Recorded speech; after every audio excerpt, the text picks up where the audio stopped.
இன்னொரு கருத்தும் சொல்லப்படுகின்றது.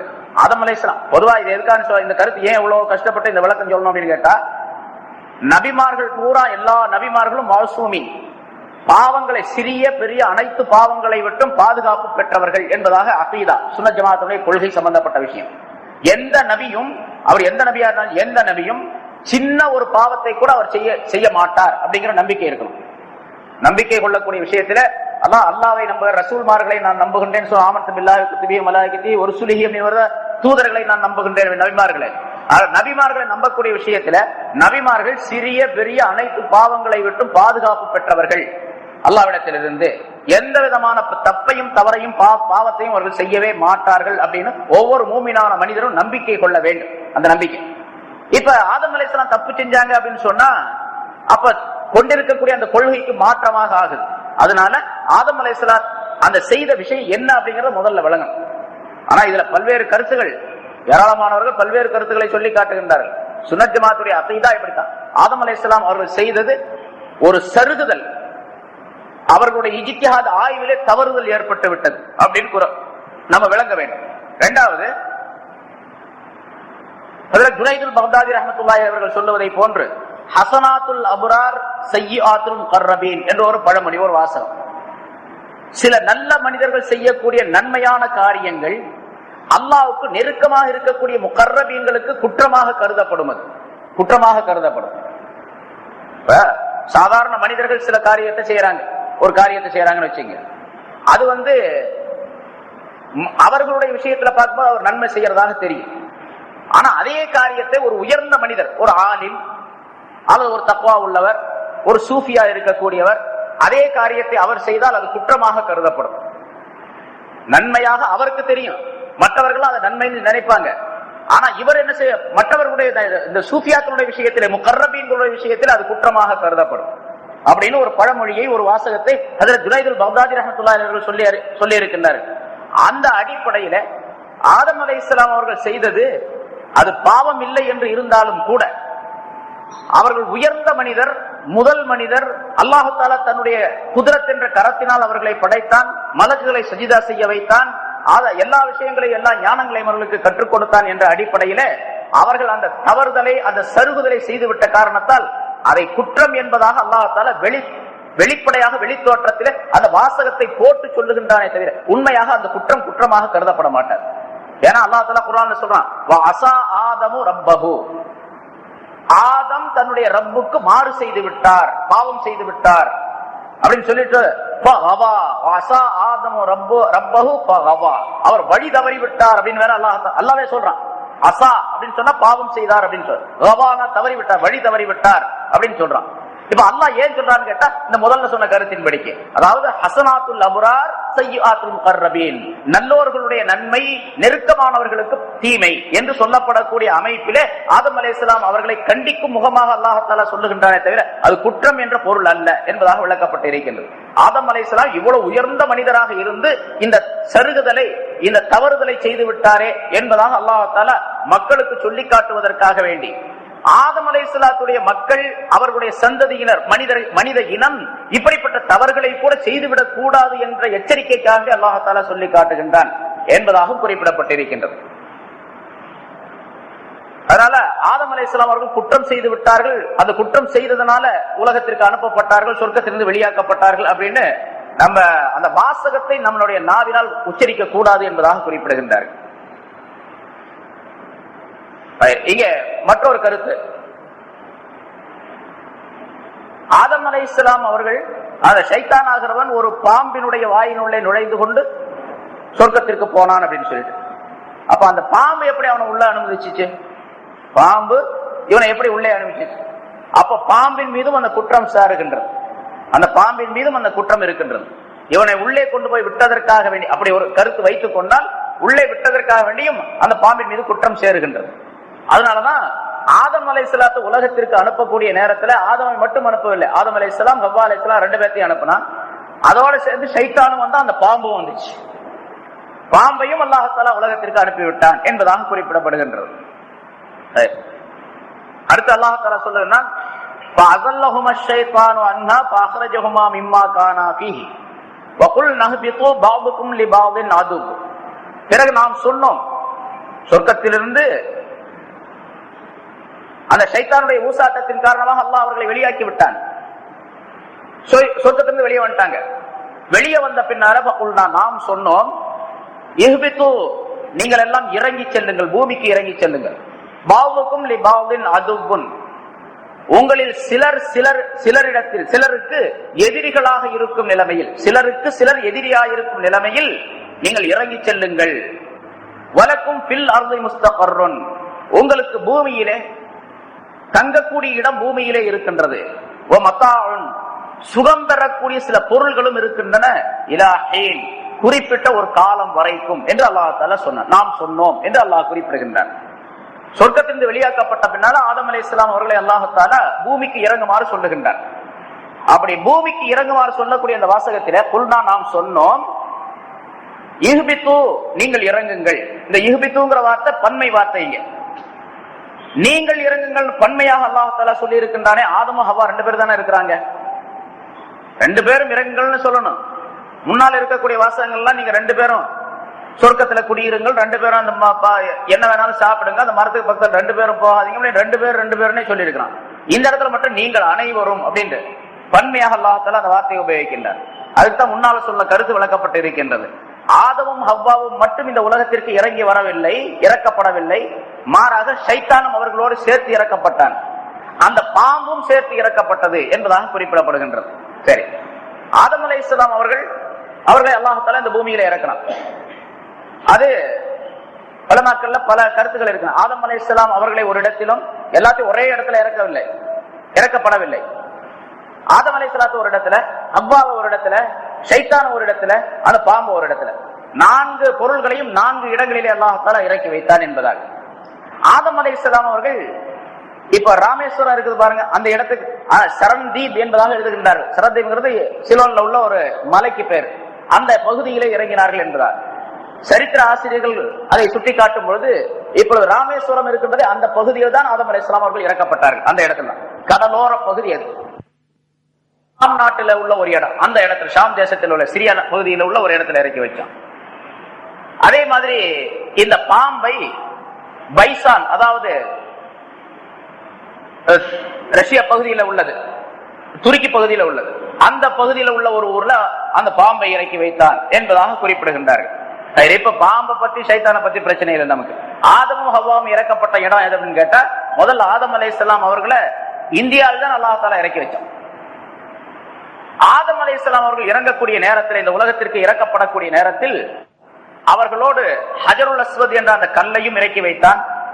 அவர்களோடு சில சொர்க்கத்தில் இருக்கக்கூடிய பொருள்களையும் அல்லாஹ் தஆலா இறக்கி வைத்தான். அதுல சில பயிர்கள், சாப்பிட உணவாக பயன்படக்கூடிய சில பொருள்கள், பயிர்கள், பச்சைகள், இந்த மாதிரி சில பொருள்கள், சில தற்காரிகள், காய்கறிகள், சில வாசனை திரவிய பூக்கள், இவற்றையெல்லாம் ஆதம் அலைஹிஸ்ஸலாம் அவர்களோடு அல்லாஹ் தஆலா இறக்கி வைத்து இந்த பூமியிலே அதை போட்டு பயிரிடுமாறு அல்லாஹ் தஆலா கட்டளையிட்டான்.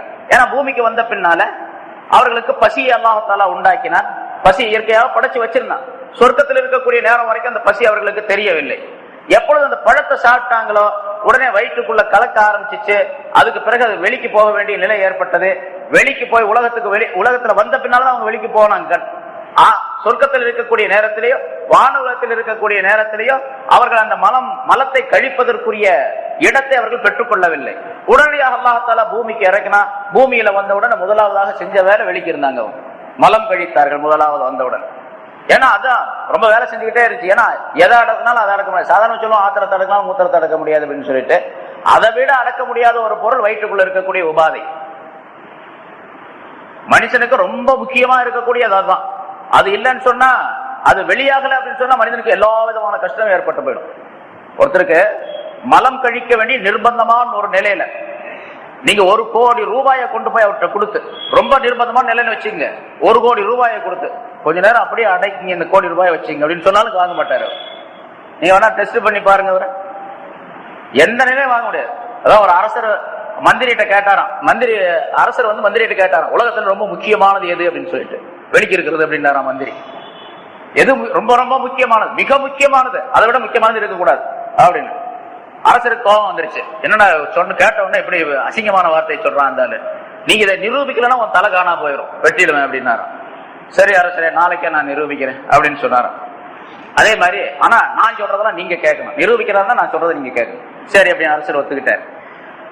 அரசருக்கு நிறைய சாப்பாடு, நீங்க நிறைய சாப்பிடுங்க, எல்லா சாப்பாடும் கொடுக்கப்பட்டது. வயிற்ற கலக்கக்கூடிய எல்லா சாப்பாட்டையும் கொடுத்தார் மந்திரி. அரசர் எல்லாம் சாப்பிட்டார். சாப்பிட்ட பிறகு அரசருடைய படுக்கை அறை, அவருடைய சயன அறை, அது எப்படி இருக்கும்? ரொம்ப பெரிய அழகான மெத்தை விரிப்புகள்லாம் விரிச்சு, அங்க அரச சபையில் இருக்கக்கூடிய, அரச அரண்மனையில் இருக்கக்கூடிய உயர்தரமான விரிப்புகள், உயர்தரமான நவரத்தினங்கள், பொருள்கள் எல்லாம் வச்சு, நிறைய அத்தர் மனப்பொருள்களை எல்லாம் அதுல பரப்பி வச்சு, எல்லாம் தெளிச்சு கிழிச்சு அந்த ரூம்ல போட்டு பூட்டி வச்சுட்டாரு அரசரை. நான் சொல்றது கேட்கணும்னு சொல்லியிருக்காங்க, அரச பூட்டி வச்சுட்டாரு. பூட்டி வச்சுட்டாரு. இப்ப இவருக்கு கொஞ்ச நேரம் ஆச்சு, இன்னும் கொஞ்சம் நேரம் ஆச்சு, கொஞ்சம் நேரம் வயிற்ற கொஞ்சம் கொஞ்சமா கலக்க ஆரம்பிச்சிச்சு. அவ மந்திரிகிட்ட சொன்னாரு, இந்த மாதிரி வயிற்ற ரொம்ப அவசரமா இருக்குது, வெளியே போகணும் போல இருக்குது, திறந்து விடுங்க அப்படின்னு சொல்லி சொன்னாரு.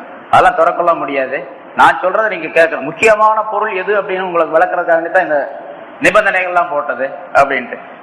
ரொம்ப கலக்க ஆரம்பிச்சிருச்சு. சொன்ன இவர் பார்த்தாரு, சுத்தி முத்தி பாக்குறாரு, அங்க இருக்கக்கூடிய அந்த உயர்தரமான கம்பளங்கள், நவரத்தினங்கள், இன்னொரு உயர்தரமான, அதுல போய் வெளிக்க இருக்க முடியுமா? அதுல வெளிக்க இருக்கிறதுக்கு இவருக்கு மனசு வரல. ஆனா கலக்குது. கொஞ்சம் திறந்து விடுங்க, திறந்து விடுங்க. முதல்ல மெதுவா சொன்னாரு, அப்புறம் கொஞ்சம் வேகமா சொன்னாரு, அப்புறம் கொஞ்சம் வேகமா சொன்னாரு, அப்புறம் சொன்னாரு, அப்புறம் சொன்னாரு. இவர் திறந்து விடுறாப்புல வெளியே நின்றுட்டு சாவி வச்சுக்கிட்டு நிக்கிறாரு இவர் மந்திரி. அப்ப சொன்னாரு, ரொம்ப அவசரங்க, கொஞ்சம் தயவு செய்து திறந்து விடுங்க அப்படின்னாரு. அப்புறம் ரொம்ப ரொம்ப அவசரங்க, கொஞ்சம் தயவு செய்யுங்க, மன்னிச்சு இங்க திறந்து விடுங்க அப்படின்னாரு. இல்ல இல்ல, ரொம்ப இது ஒண்ணு முக்கியமான வேலை அல்லவே அப்படின்னாரா மந்திரி. இது ஒரு முக்கியமான வேலை அல்ல அப்படின்னு இப்படி சொல்லிக்கலி கடைசியில ரொம்ப நேரத்துக்கு பிறகு அரசர் ரொம்ப முக்கியமான வேலை இதுதான் அப்படின்னு சொல்லி நான் ஒப்புக்கொள்றேன் அப்படின்னு சொன்ன பிறகு திறந்து விட்டாராம். அந்த மாதிரி ரொம்ப முக்கியமான வேலைக்கு தான் ஆதம் அலைஹிஸ்ஸலாம் எங்க வந்தாங்க? உலகத்துக்கு வந்தாங்க அப்படின்னு சொல்லப்பட்டு இருக்கின்றது. ஆதம் அலைஹிஸ்ஸலாம் அவர்கள் வந்த பிறகு அவர்களோடு வந்த இந்த பொருள்கள் எல்லாம் அது கொண்டு பூமியில போட்டு, அது கோதுமை மற்ற தானியங்கள் சிலவற்றை எல்லாம் அல்லாஹ் கொடுத்து அனுப்பியிருந்தான். ஹஜருல் அஸ்வதையும் கொடுத்து அனுப்பியிருந்தான். அந்த நேரத்தில் ஹஜருல் அஸ்வத்ங்கிறது ஸல்லல்லாஹு அலைஹி வஸல்லம் அவர்கள் சொல்லுகின்றார்கள், அது சொர்க்கத்திலிருந்து இறக்கப்பட்ட பொருள், ஆதம் அலைஹிஸ்ஸலாத்தோடு இறக்கப்பட்டது. 10 பொருள்களை குறிப்பிடுகின்றார்கள். அதுல குறிப்பாக இந்த கல் என்பதா ஹஜருல் அஸ்வத் என்ற அந்த கல் இருக்கு, அது முக்கியமானது. ஸல்லல்லாஹு அலைஹி வஸல்லம் அவர்கள் சொல்லுகின்றார்கள், அது உலகத்திற்கு கொண்டு வரப்பட்ட நேரத்தில் பாலை விட மிக வெள்ளையாக இருந்தது, பாலை விட ரொம்ப வெள்ளையா இருந்தது. பிறகு ஆதமுடைய மக்களின் பாவங்கள் அதை கருப்பாக்கி விட்டேன் அப்படின்னு சொல்றாங்க. ஆதமுடைய மக்கள் பாவங்கள் அந்த கல்லை கருப்பாக்கிடுச்சு. ஹஜருல் அஸ்வத்னா என்ன அர்த்தம்? ஹஜர்னா கல்லு, அஸ்வத்னா கருப்பு, கருப்பு கல்லுன்னு அர்த்தம். இப்ப கருப்பா இருக்குது, ஆனா அசல் என்ன இருக்கு? பாலை விட வெள்ளையா இருக்கக்கூடிய தன்மை உடையது. அந்த பொருள்களை கொண்டு வந்தார்கள். இந்த கொண்டு வந்தவுடன் முதலாக இந்த இந்திய நாட்டு பூமியில் தான் அந்த பொருள்களை எல்லாம் விளைய வைத்தார்கள். அதனாலதான் இந்த சரித்திரத்துல தப்சீர்ல குறிப்பிடுறாங்க, நறுமண பொருள்களிலே, வாசனை திரவியங்களிலே ரொம்ப நல்ல வாசனை திரவியங்கள் இந்தியாவில தான் கிடைக்க முடியும். இப்போ அப்படித்தான் அரபு நாட்டுக்கு போனா கூட அங்கிருந்து இந்தியாவிலிருந்து இறக்குமதி செய்யப்பட்ட அந்த பொருள்கள் தான் ரொம்ப நல்ல வாசனை திரவியங்கள் அங்கு கிடைக்கும்.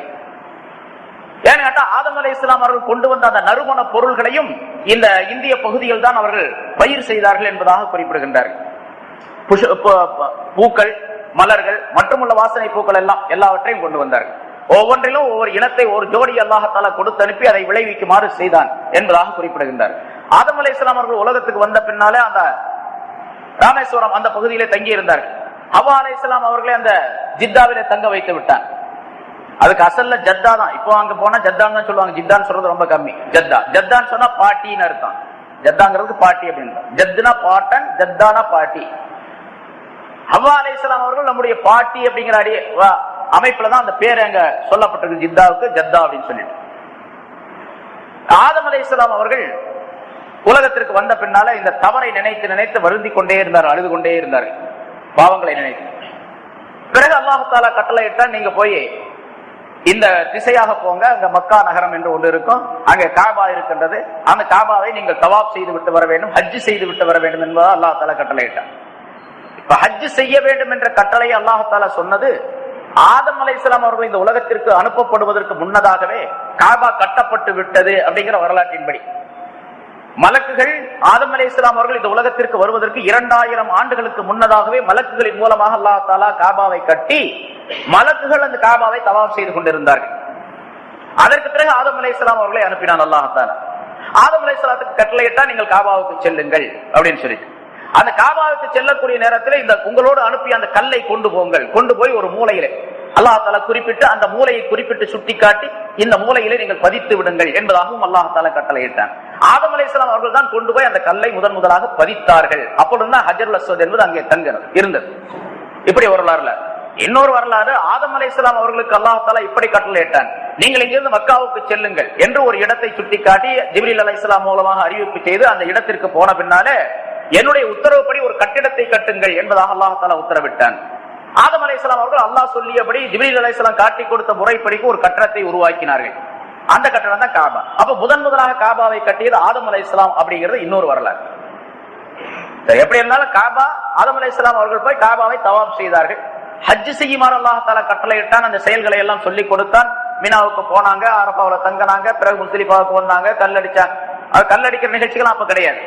இந்த கல்லெறிதல், குர்பானி கொடுத்தல், இந்த ரெண்டு நிகழ்ச்சியும் அதே மாதிரி இந்த சஃபா மர்வாவுக்கு இடையில சவை செய்யறது, இந்த நிகழ்ச்சிகள் எல்லாம் நபி இப்ராஹிம் அலைஹிஸ்ஸலாத்துக்கு பின்னால்தான் அது ஏற்பட்டது.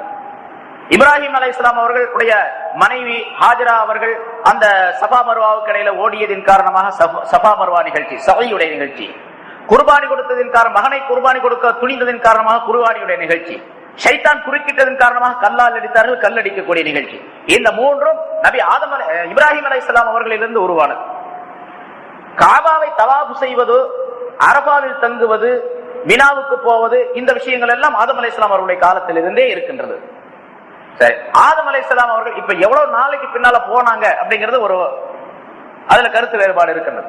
ஆதம் அலைஹிஸ்ஸலாத்துக்கு அவர்களை பூமியில இறக்கின உடனே அங்கிருந்து மக்காவுக்கு போயிட்டாங்களா, அது கொஞ்ச நாள் கழிச்சு போனாங்களா அப்படிங்கிறது. அதுல 100 ஆண்டுகள் கழித்து தான் அல்லாஹ் தஆலா அந்த உத்தரவை போட்டான், நீங்க மக்காவுக்கு போகணும் அப்படின்னு. இன்னும் சில அறிவிப்புகள்ல 300 ஆண்டுகளுக்கு பின்னால் அவர்களை அனுப்பினான் அப்படிங்கிறது, போக சொன்னா. அப்படி 300 வருஷத்துக்கு பின்னாலதான் போக சொன்னோம். இப்ப இந்த 300 வருஷம் வரைக்கும் அவங்க என்ன பண்ணாங்க, தாங்கள் அந்த தவறு செய்து விட்ட காரணத்தால் அழுது கொண்டே அல்லாஹ் தஆலா இடத்தில் மன்னிப்பு தேடிக்கொண்டே இருந்தார்கள். அந்த மன்னிப்பு தேடி அந்த மன்னிப்பை அல்லாஹ் தஆலா வழங்குவதற்காக வேண்டி உங்களை மன்னித்து விட்டேன் என்று சொல்லி இனிமேல் நீங்கள் வேறு காரியங்களில் ஈடுபட வேண்டும் என்று அல்லாஹ் தஆலா எந்த நோக்கத்திற்காக ஆதம் அலைஹிஸ்ஸலாம் அவர்களை இந்த பூமியில அனுப்பினானோ அந்த நோக்கத்தை நிறைவேற்றுவதற்காக காபாவுக்கு போக சொன்னான் அல்லாஹ் தஆலா. அங்க போனதுனால அந்த நோக்கமே வருது, நோக்கமே நிறைவேற்றப்படுகின்றது. ஏன்னா அதுக்கு போன பிறகுதான் மனைவியை சந்திக்கிறாங்க. மனைவியை சந்தித்த பிறகுதான் உறவு ஏற்படுகின்றது. உறவுக்கு பின்னால் குழந்தைகள் ஏற்படுகின்றது. இந்த உலகம் பல்கி பெருக வேண்டும் என்பதற்காக வேண்டிய உள்ள ஏற்பாட்டை ஒரு 300 ஆண்டுகளுக்கு பின்னால் அல்லாஹ் தஆலா நிகழ்த்தினான். அல்லது 100 ஆண்டுகளுக்கு பின்னால், எப்படியோ பல ஆண்டுகளுக்கு பின்னால் அது நடந்தது. சரி, அது வரைக்கும் ஆதம் அலைஹிஸ்ஸலாம் அவர்கள் அழுது கொண்டே இருந்தார். இங்கே அல்லாஹ் தஆலா மற்றொரு கருத்தை விளக்குகின்றார். குல் நஹ்பிது பாதுக்கும் லிபாதின் அதுப், நாம் சொன்னோம் நீங்கள் எல்லாம் இறங்கி போங்கள், இறங்கி செல்லுங்கள் என்பதாக. பாபுக்கும் லிபாதின் அது, உங்களில் சிலர் சிலருக்கு எதிரிகளாக இருக்கும் நிலைமையில் அப்படின்னு சொன்னார். இப்ப இறக்கி வச்ச பொருள் எத்தனை? 4 பேர். ஒன்னு ஆதம், இன்னொன்னு ஹவ்வா, இன்னொன்னு இப்லீஸ், இன்னொரு பாம்பு அப்படின்னு சொல்லப்பட்டு இருக்கிறது. இந்த 4ம் ஒருவருக்கொருவர் பகைவராக இருக்கும் நிலைமையில் அப்படிங்கிற அர்த்தம் உண்டு. இது முதல் அர்த்தம், இதுதான் முதல் அர்த்தம். 4 பேருமே ஆதம், ஹவ்வா, இப்லீஸ், பாம்பு, இந்த 4 பேரும் ஒருவருக்கொருவர் பகைவராக இருக்கும் நிலைமையில் நீங்கள் இறங்கி செல்லுங்கள். இப்ப பாருங்க, ஆம்பளை பொம்பளைக்கு பகை, பொம்பளை ஆம்பளைக்கு பகை. ஏன்னா அல்லாஹ் தஆலா நேத்து வேற இடத்துல சொன்னா, அல்லாஹ் தஆலா குர்ஆன் இன்னமின் அஸ்வாஜிக்கும் அவுலாதிக்கும் அதுவல்லக்கும் ஃபஹதரூஹும், உங்களுடைய மனைவியர்களில் இருந்தும் மக்களில் இருந்தும் உங்களுக்கு எதிரிகள் இருக்கின்றார்கள், ரொம்ப ஜாக்கிரதையாக இருந்து கொள்ளுங்கள் என்று அல்லாஹ் தஆலா சூரத்து தகாபுன் என்ற அத்தியாயத்துல சொல்லி காட்டுகின்றார். ரொம்ப ஜாக்கிரதையா இருங்க, உங்க மனைவியில தான் உங்களுக்கு எதிரி இருக்காங்க, உங்க பிள்ளைங்கள தான் உங்களுக்கு எதிரி இருக்கிறாங்க அப்படின்னு அல்லாஹ் தஆலா சொல்றான். இன்னமா அம்வாலுக்கும் அவுலாதுக்கும் ஃபித்னா, உங்களுடைய பொருள்களும் உங்களுடைய குழந்தைகளும் உங்களுக்கு ஃபித்னா என்று அல்லாஹ் தஆலா சொல்லுகின்றார். அதனால அந்த மனைவியர் என்று சொன்னால் கூட மனைவியின் மூலமாக பல்வேறு விதமான நன்மைகளை மனிதன் பெற்றுக் கொள்றான். ஆனா அதே நேரத்தில் எதிரியும் அவர்கள் தான். உங்களுக்கு எதிரிகளாக இல்லாமல் நண்பர்களாக ஆக்கிக் கொள்ளக்கூடிய மனிதர்கள் ரொம்ப குறைவு. நண்பர்களாக மாற்றிக்கொள்ளக்கூடிய நிலை ஏன்னு கேட்டா, அந்த பெண்களை எப்படி நடத்த வேண்டுமோ, வழி நடத்த வேண்டுமோ, அந்த முறைப்படிக்கு பெண்களை அமைத்து பெண்களை சமைத்து கொண்டு வந்து நம்முடைய நோக்கம் எதுவும் அந்த நோக்கத்திற்கு இணக்கமாக ஆக்கிக் கொண்டால் பெண்களின் மூலமாக கிடைக்கக்கூடிய லாபங்கள் ரொம்ப பெருசு, லாபம் ரொம்ப பெருசு. அந்த மாதிரி லாபத்தை பெறக்கூடிய மனிதர்கள் ரொம்ப குறைவு. அதனாலதான் அல்லாஹ் தஆலா எதிரிகள் அப்படின்னு சொல்றாங்க. சரி, அதே மாதிரி பாம்பு பகை மனிதனுக்கு, ஆணுக்கு பெண், பெண்ணுக்கு ஆண். அதே போன்று இப்லீஸ், சைத்தான் தான் பகைவன் எல்லாத்துக்கும் தெரியும். பத்தஹிதுஹு அதுவா இன்ன ஷைத்தான் லக்கும் அதுவன் பத்தஹிதுஹு அதுவா, ஷைத்தான் உங்களுக்கு பகிரங்கமான எதிரி, பகிரங்கமான எதிரி என்று அல்லாஹ் தஆலா சொல்றார். ஆகவே அவனை எதிரியாகவே நீங்கள் பாவித்துக் கொள்ளுங்கள். எதிரிகளுக்கு இறக்கம் காட்டுறதுன்னு ஒண்ணு இருக்குது இஸ்லாத்துல. எதிரிகளுக்கும் இறக்கம் காட்டுங்க. ஆனா இந்த எதிரிக்கு நீங்க இறக்கம் காட்டக்கூடாது. ஷைத்தானுக்கு இறக்கம் காட்டக்கூடாது. போயிட்டு போது கொஞ்ச நேரம் வந்துட்டு போகட்டும் அப்படின்லாம் விடக்கூடாது. அந்த எதிரியை எதிரியாகவே ஆக்கிக் கொள்ளுங்கள். பத்தஹிதுஹு அதுவா என்று அல்லாஹ் தஆலா சொல்லுகின்றார். அதே மாதிரி பாம்பு மனிதனுக்கு பகை. பாம்பு மனிதனுக்கு பகையானது. அதனால ஸல்லல்லாஹு அலைஹி வஸல்லம் அவர்கள் சொன்னாங்க, பாம்பை கண்டா விடாதீங்க, அடிச்சிருங்க அப்படிங்கிறாங்க. பாம்பை எங்க பார்த்தாலும் அது சின்னதா இருந்தாலும் பெருசா இருந்தாலும் உடனடியாக பாம்பை நீங்கள் அடித்துக் கொள்ளுங்கள் என்பதாக சொல்லுகின்றார்கள். உக்துலுல் ஹய்யாத்தி ஸகீரஹா வ கபீரஹா வ அஸ்வதஹா வ அபயதஹா, பெரியது சிறியது வெள்ளையானது கருப்பானது எல்லாவற்றையும் நீங்கள் அடித்துக் கொன்று விடுங்கள். ஃபஇன்னமன் கதலஹா கானத் லஹு ஃபிதாஅம் மினன் நார், எவர் அந்த பாம்பை கொல்லுகின்றாரோ அது அவருக்கு நரக நெருப்புக்கு விடுதலையாக ஆகிவிடும். நரகத்தின் நெருப்பை விட்டு விடுதலை பெறுவதற்கு காரணமாக இவர் பாம்பை கொல்லுவது ஆகிவிடும். ஏன்னு கேட்டா, ஒரு பாம்பை கொல்லுவதின் காரணமாக பலருக்கு இவர் உதவி செய்யக்கூடியவராக ஆகிவிடுகின்றார். அந்த பாம்பு வேறொருத்தரை கடிக்காம, வழியில கிடக்கக்கூடிய கல் முள் போன்றவற்றை அகற்றுவது ஈமான்ல சேர்ந்ததுன்னு சொல்லப்பட்டிருக்கா இல்லையா? ஏன் கல்லு முள்ள தூக்கி போட்டா என்ன ஈமான் கிடைக்க போகுது? அடுத்தவருக்கு இடையூறு தராமல் இவர் அதை அப்புறப்படுத்துகின்றார். அதனால இவருக்கு ஈமானுடைய ஒரு பிரகாசம் இவருக்கு ஏற்படுகின்றது, ஈமானுடைய தன்மை ஏற்படுகின்றது, சதகாவுடைய நன்மைகள் ஏற்படுகின்றன அப்படின்னு சொல்லப்பட்டிருக்கு. அதனால பாம்பு அடிக்கிறதின் காரணமாக அடுத்தவருக்கு இடையூறு செய்யாமல் இருப்பதற்கு காரணமாக அதை இவர் அடித்து விடுகின்றார் என்ற காரணத்தால் அவருக்கு நரகத்திலிருந்து விடுதலை கிடைக்கின்றது என்று சொல்லிவிட்டு மறுபடியும் சொல்லுகின்றார், வமன் கதலத்துஹு கான ஷஹீதா, பாம்பு யாரை கொண்டு விடுகின்றதோ அவர் ஷஹீதாக ஆகிவிடுகின்றார். இவர் பாம்பை கொண்டால் இவருக்கு நரகத்தின் விடுதலை, பாம்பு இவரை கொன்றால் இவருக்கு ஷஹீதுடைய மர்தபா பதவி என்று ஸல்லல்லாஹு அலைஹி வஸல்லம் அவர்கள் சொல்லி காட்டுகின்றார். அதாவது பொதுவாகவே சஹாபாக்கள் கேட்டார்கள், யார சொல்ல அந்த போர்ல இறந்தவர்களுக்கு மட்டும்தான் ஷஹீதுன்னு சொல்றதா அப்படின்னு கேட்டாங்க. நபி அவர்கள் சொன்னாங்க, அப்படின்னா என்னுடைய உம்மத்திலே ஷஹீதுகள் ரொம்ப கம்மியாயிடுவாங்களே அப்படின்னு சொல்லிட்டு, யார் நீரில் மூழ்கி இறந்து விடுகின்றாரோ அவரும் ஷஹீது தான், நெருப்பினால் கரிக்கப்பட்டு இறந்து விடுகின்றாரோ அவரும் ஷஹீது தான், அல்லது திடீரென்ற ஆபத்துகளினால் இறந்து விடுகின்றாரோ அவரும் ஷஹீது தான் என்று ஸல்லல்லாஹு அலைஹி வஸல்லம் சொல்றாங்க. வீடு இடிஞ்சு விழுந்துச்சு, ஆக்சிடென்ட்ல இறந்து போயிடுறாரு, பாம்பு கடிச்சு செத்து போயிடுறாரு, நெருப்புல விழுந்து இறந்து போயிடுறாரு, திடீர்னு மண்ணை ஊற்றி கொளுத்திக்கிறது அல்ல, அவர் ஷஹீத் அல்ல, அது தற்கொலை நடத்தும், அதுக்கு நரகம் தான் தண்டனை. திடீரென்ற ஆபத்தின் காரணமாக நெருப்பு பிடிச்சு திடீர்னு இவர் அறியாமல செத்து போறார், இறந்து போயிடுறார். அதே மாதிரி தண்ணீரில் மூழ்கி இறந்து விடுகின்றார் என்று சொன்னால் அவர்களுக்கெல்லாம் ஷஹீதுடைய பதவி உண்டு என்பதாக ஸல்லல்லாஹு அலைஹி வஸல்லம் சொல்லி காட்டுறாங்க. சரிங்க, அந்த பாம்பு ஒருவருக்கொருவர் எதிரி என்று சொல்லும்போது பாம்பும் எதிரி, அதனால அதை அடிக்க வேண்டும் என்பதாக சொல்லி காட்டுகின்றார்கள். மா சலிம்னா மின்ஹுன்ன முன்து ஆதைனனா ஃபக்துலூஹுன்ன, இன்னொரு ஹதீஸ்ல எப்படி சொல்லி காட்டுகின்றார்கள், எப்பொழுது இந்த பாம்பு நமக்கு எதிரியாக ஆனதோ அந்த சொர்க்கத்துல சைத்தானை தூக்கி கொண்டு போய் உள்ள விட்டதின் காரணமாக ஆதமுக்கு எதிரியா முதல்லயே மாறிடுச்சு. அதனால எப்பொழுது எதிரியாக நமக்கு மாறினதோ அந்த நேரத்தில் இருந்த இந்த பாம்புகளிலிருந்து நமக்கு விடுதலையே கிடையாது. அதனால அதை கண்ட இடத்துல நீங்கள் எப்பொழுது அதை எந்த இடத்திலே காணுகின்றீர்களோ அதை கொலை செய்து விடுங்கள் என்பதாக மற்றொரு ஹதீஸிலே சொல்லுகின்றார். இன்னொரு ஹதீஸிலே ஸல்லல்லாஹு அலைஹி வஸல்லம் அவர்கள் சில விதிவிலக்குகளை சொல்லி காட்டுகின்றார்கள். உக்துலுல் கிபார குல்லஹா, பெரிய பாம்புகள் அனைத்தையும் நீங்கள் கொன்று விடுங்கள், இல்லல் ஜான்னல் அபியவ, வெள்ளையாக இருக்கக்கூடிய வெண்மை நிறத்தில் உள்ள ஜின் இனத்தில் உள்ள பாம்பை தவிர அப்படின்னு சொன்னாங்க. சில ஜின் இனத்தில் உள்ள சில ஜின்கள் பாம்பு வடிவத்திலே இந்த மதீனாவிலே நடமாடிக் கொண்டிருக்கின்றன. அப்படிப்பட்ட பாம்புகளை நீங்கள் பார்க்கக்கூடிய நேரத்திலே அது ஒரு வெள்ளி கம்பிகை போன்று மினுமினுவென்று தகதகவென்று உங்களுக்கு தெரியும். வெள்ளி கம்பிகை போன்று அது இருந்து கொண்டிருக்கும். அப்படிப்பட்ட பாம்பை கண்டால் நீங்கள் இப்படி சொல்ல வேண்டும், 3 நாட்களுக்குள்ளாக நீ இங்கிருந்து போய்விட வேண்டும் என்பதாக அதை பார்த்து சொல்லுங்கள். அது போய்விட்டால் அது ஜின் என்பதாக விளங்கிக் கொள்ளுங்கள், அப்படி போகாவிட்டால் அது ஷைத்தான் என்பதாக விளங்கிக் கொண்டு அடித்து சாகடித்து விடுங்கள் என்பதாகவும் ஸல்லல்லாஹு அலைஹி வஸல்லம் சொல்றாங்க. இது சரி, அப்படி எல்லா நாட்டுக்குமா அல்லது மதீனாவுக்கு மட்டும் இந்த சட்டமா அப்படிங்கறதுல கருத்து வேறுபாடு. இல்ல மதீனாவுக்கு மட்டும்தான். மதீனாவில் தான் ஜின்கள் நடமாடிக் கொண்டிருந்தார்கள். ஸல்லல்லாஹு அலைஹி வஸல்லம் அவர்கள் வஹீயை சொல்லக்கூடிய நேரத்தில், குர்ஆனை சொல்லக்கூடிய நேரத்தில் அந்த குர்ஆனை கேட்பதற்காக ஜின் கூட்டத்தினர் வருவார்கள். முதலாக ஒரு பேரிச்சம் தோட்டத்திலே வைத்து ரசூலுல்லாஹி ஸல்லல்லாஹு அலைஹி வஸல்லம் அவர்கள் தொழுது கொண்டு குர்ஆனை ஓதிக்கொண்டிருந்தார்கள். அப்பொழுது ஜின்களுடைய ஒரு கூட்டத்தினர் கேட்டுக் கொண்டிருந்தார்கள். கேட்டுவிட்டு தங்களுடைய இனத்தாரிடத்திலே போய் அந்த ஜின் கூட்டத்தினர் இப்படி சொன்னார்கள் என்று அல்லாஹ் தஆலா ஒரு சூரத்திலே சொல்லி தருகின்றான். அந்த சூராவுக்கு பேரே சூரத்துல் ஜின் என்பதாக சொல்லப்பட்டு இருக்கின்றது. இன்னா சமிஅனா குர்ஆனன் அஜபா, நாங்கள் ஒரு ஆச்சரியமான குர்ஆனை கேட்டோம். இன்னா சமிஅனா குர்ஆனன் அஜபா யஹ்தி இலர் ருஷ்த், அது நேரான வழியை மக்களுக்கு காட்டிக் கொண்டிருக்கின்றது என்று சொல்லி அந்த ஜின்கள் கேட்டுக்கொண்டிருந்த ஜின்கள் தங்களுடைய கௌமகளிடத்திலே போய் சொன்ன செய்திகளை வரிசையாக அல்லாஹ் தஆலா அழகாக சொல்லி காட்டுகின்றான். அந்த சூரா முழுவதுமே அந்த செய்தி தான், சூரத்துல் ஜின் பூராவுமே. அதற்கு பிறகு ஜின்கள் கூட்டம் கூட்டமாக ரசூலுல்லாஹி ஸல்லல்லாஹு அலைஹி வஸல்லம் அவர்களிடத்தில் வந்து இந்த இல்மை, குர்ஆனுடைய இல்மை கற்றுக்கொண்டு சென்றன என்பதாக சொல்லப்பட்டு இருக்கின்றது. அடிக்கடி ஜின்கள் நிறைய கூட்டம் கூட்டமா வரும். ஆனா சஹாபாக்களுக்கு தெரியாது, ஸல்லல்லாஹு அலைஹி வஸல்லம் அவர்கள் அந்த ஜின்களுக்கும் செய்திகளை சொல்லி காட்டுவார்கள், வஹி சொல்லி காட்டுவார்கள், சட்டங்களை சொல்லி காட்டுவார்கள் என்பதாக சொல்லப்பட்டு இருக்கின்றது. ஆனால் அந்த ஜின்கள் எல்லா உருவங்களிலும் வருவதற்கு சக்தி பெற்றவர்களாக இருக்கின்ற காரணத்தால் பெரும்பாலும் பாம்பினுடைய உருவத்திலே வருவார்கள். அதனால் ஸல்லல்லாஹு அலைஹி வஸல்லம் சஹாபாக்களுக்கு சொல்லி வைத்திருந்தார்கள், பாம்புகளை கண்டால் நீங்கள் அடியுங்கள், ஆனால் வெள்ளை நிறமாக இருக்கக்கூடிய பாம்புகளை தவிர. அந்த வெள்ளை நிறம் என்று சொன்னால் ஒரு வெள்ளி கம்பியை போன்று அது தெரியும், அப்படிப்பட்ட பாம்புகளை நீங்கள் அடிக்காதீர்கள், அது ஜின் இனத்தை சேர்ந்தது. அப்படி அடிக்க வேண்டிய ஒரு சூழ்நிலை ஏற்பட்டாலும் கூட இப்படி நீங்கள் சொல்லுங்கள், 3 நாளைக்கு எதிர்பாருங்கள், 3 நாட்களுக்கு பின்னாலும் அந்த ஜின்கள், அந்த பாம்புகள் உங்களிடத்தில் இருந்து கொண்டால் பிறகு அடித்து விடுங்கள் என்பதாக ஸல்லல்லாஹு அலைஹி வஸல்லம் சொல்லி காட்டினார் என்று குறிப்பிடப்பட்டிருக்கு. ஆக இங்க அந்த பாம்பு இருக்கின்றது, அது மனிதனுக்கு இடையூறை விளைவிக்கக்கூடியது. பொதுவாக பாம்பு அடிக்கணும். விஷ ஜந்துக்கள், பாம்பு, தேளு போன்ற இந்த விஷ ஜந்துக்கள் மனிதனுக்கு இடையூறு தரக்கூடிய பொருள்களை எல்லாம் அடித்துக் கொள்ளலாம் என்பது சட்டமாகும்.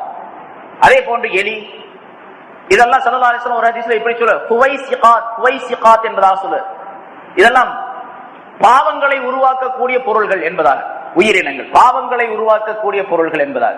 அதாவது மனிதனுக்கு பல்வேறு விதமான நஷ்டங்களை கொண்டு வந்து சேர்த்து மனிதனை குற்றத்திலே, மனிதனை பாவத்திலே ஆழ்த்தக்கூடிய பொருள்கள் அப்படின்னு ஒரு தடவை சொன்னாங்க. எலிக்கு கூட அப்படி சொன்னாங்க, ஹுவைசிகாத் அப்படின்னு சொல்லி எலிக்கு சொன்னாங்க ஸல்லல்லாஹு அலைஹி வஸல்லம்.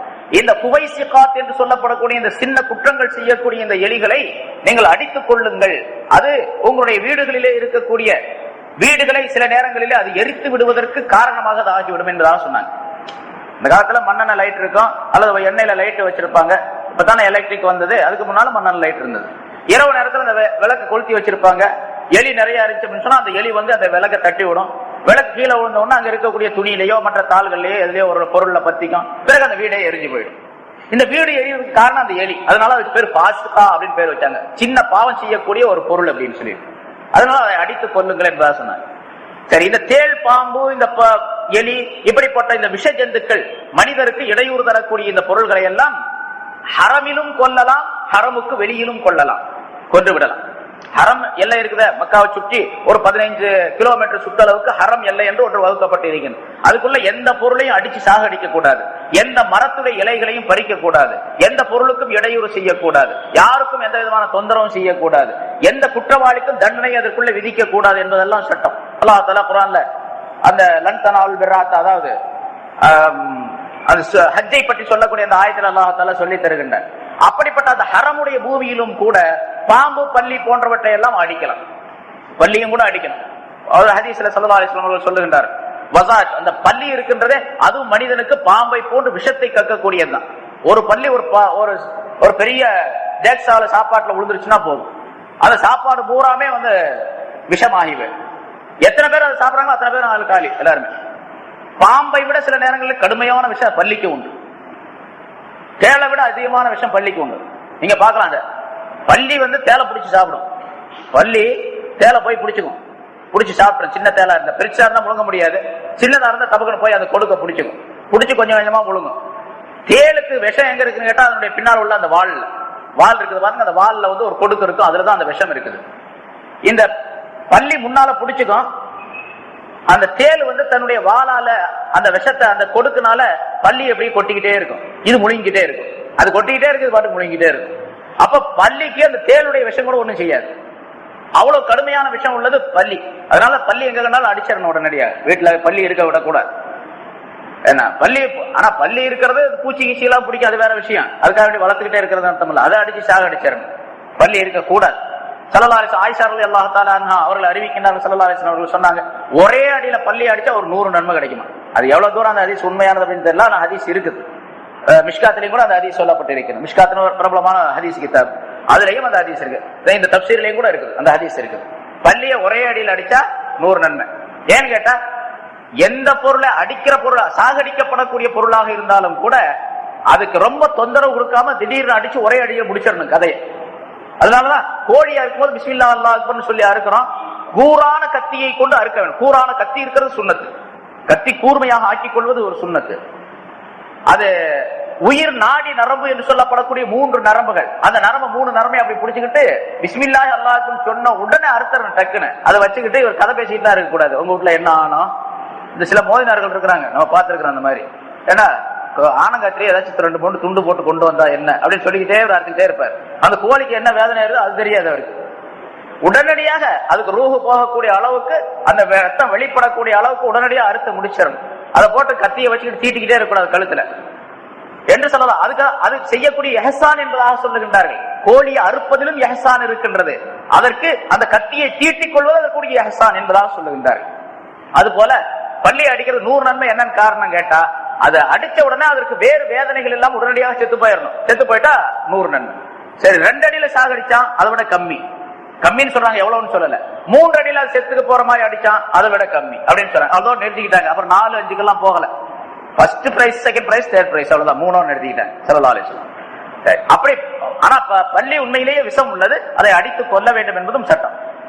இப்ப இந்த பாம்பு சம்பந்தம், பாம்பு எதிரின்னு சொன்னா இல்லையா, அதே மாதிரி மனிதன் தொழுகையில் நின்றாலும் கூட பாம்பு வந்து அடிக்கும், தேல் வந்து அடிக்கும். தக்பீர் கட்டிக்கிட்டே இருக்காரு, முன்னால ஒரு பாம்பு ஓடுது, தொழுகை விட்டுட்டு ஓடக்கூடாது. உடனே அந்த பாம்பு அடிக்க முடிய சாத்தியம் இருந்துச்சு அப்படின்னு சொன்னா, முன்னால ஏதாச்சும் ஒரு பொருள் இருந்துச்சுன்னா, அடிக்கிறதுக்குள்ள பொருள் இருக்கணுமா இல்லையா, பின்னால திரும்பி போய் எடுத்துட்டு வந்தாருன்னா அப்ப தொழுகை பாத்திலா போயிடும். தக்பீர் கட்டி இருக்காரு, பாம்பு வருது, முன்னால ஏதாச்சும் ஒரு பொருளை வச்சிருக்காரு அப்படின்னு வச்சுங்க, ஒரு பலமான கனமான ஒரு பொருள், ஒரு 8 அப்படி வச்சு ஒரு போடு போட்டாரு, பாம்பு செத்து போச்சு, அப்படியே தக்பீர் கட்டி தொழுதுக்கலாம், தொழுகை பாத்திலாகாது.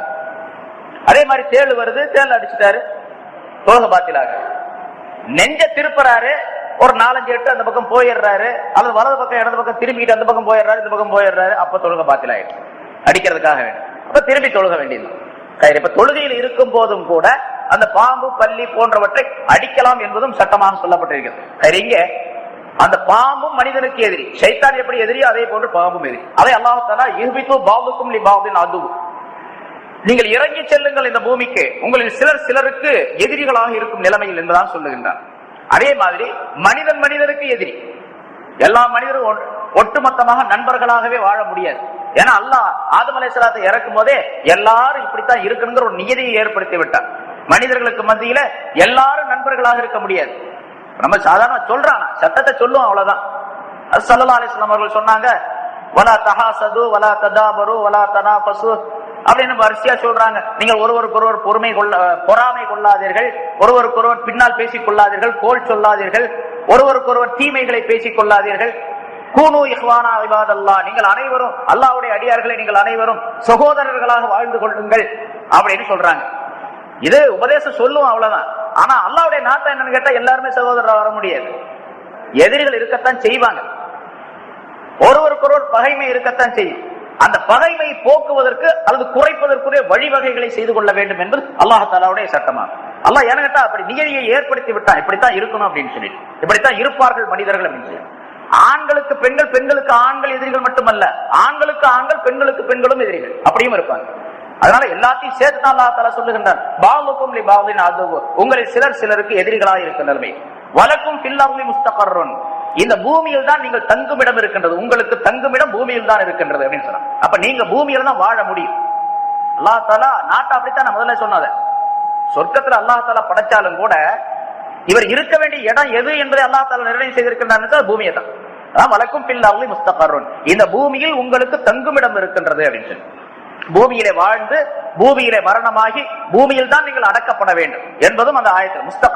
முஸ்தகர் அப்படிங்கிறதுக்கு நிலையாக தங்கும் இடம் அப்படின்னு அர்த்தம், நிலையாக தங்கும் இடம். இந்த பூமியில நீங்க வாழக்கூடியதும், பிறப்பதும், வாழ்வதும், இறப்பதும், பிறகு அடக்கப்படுவதும், அதற்கு பின்னால் எழுப்பப்படுவதும் இந்த பூமியில. அதை அல்லாஹ் தஆலா தெளிவாக சூரத்து தாஹாவிலே சொல்லி காட்டுகின்றான்.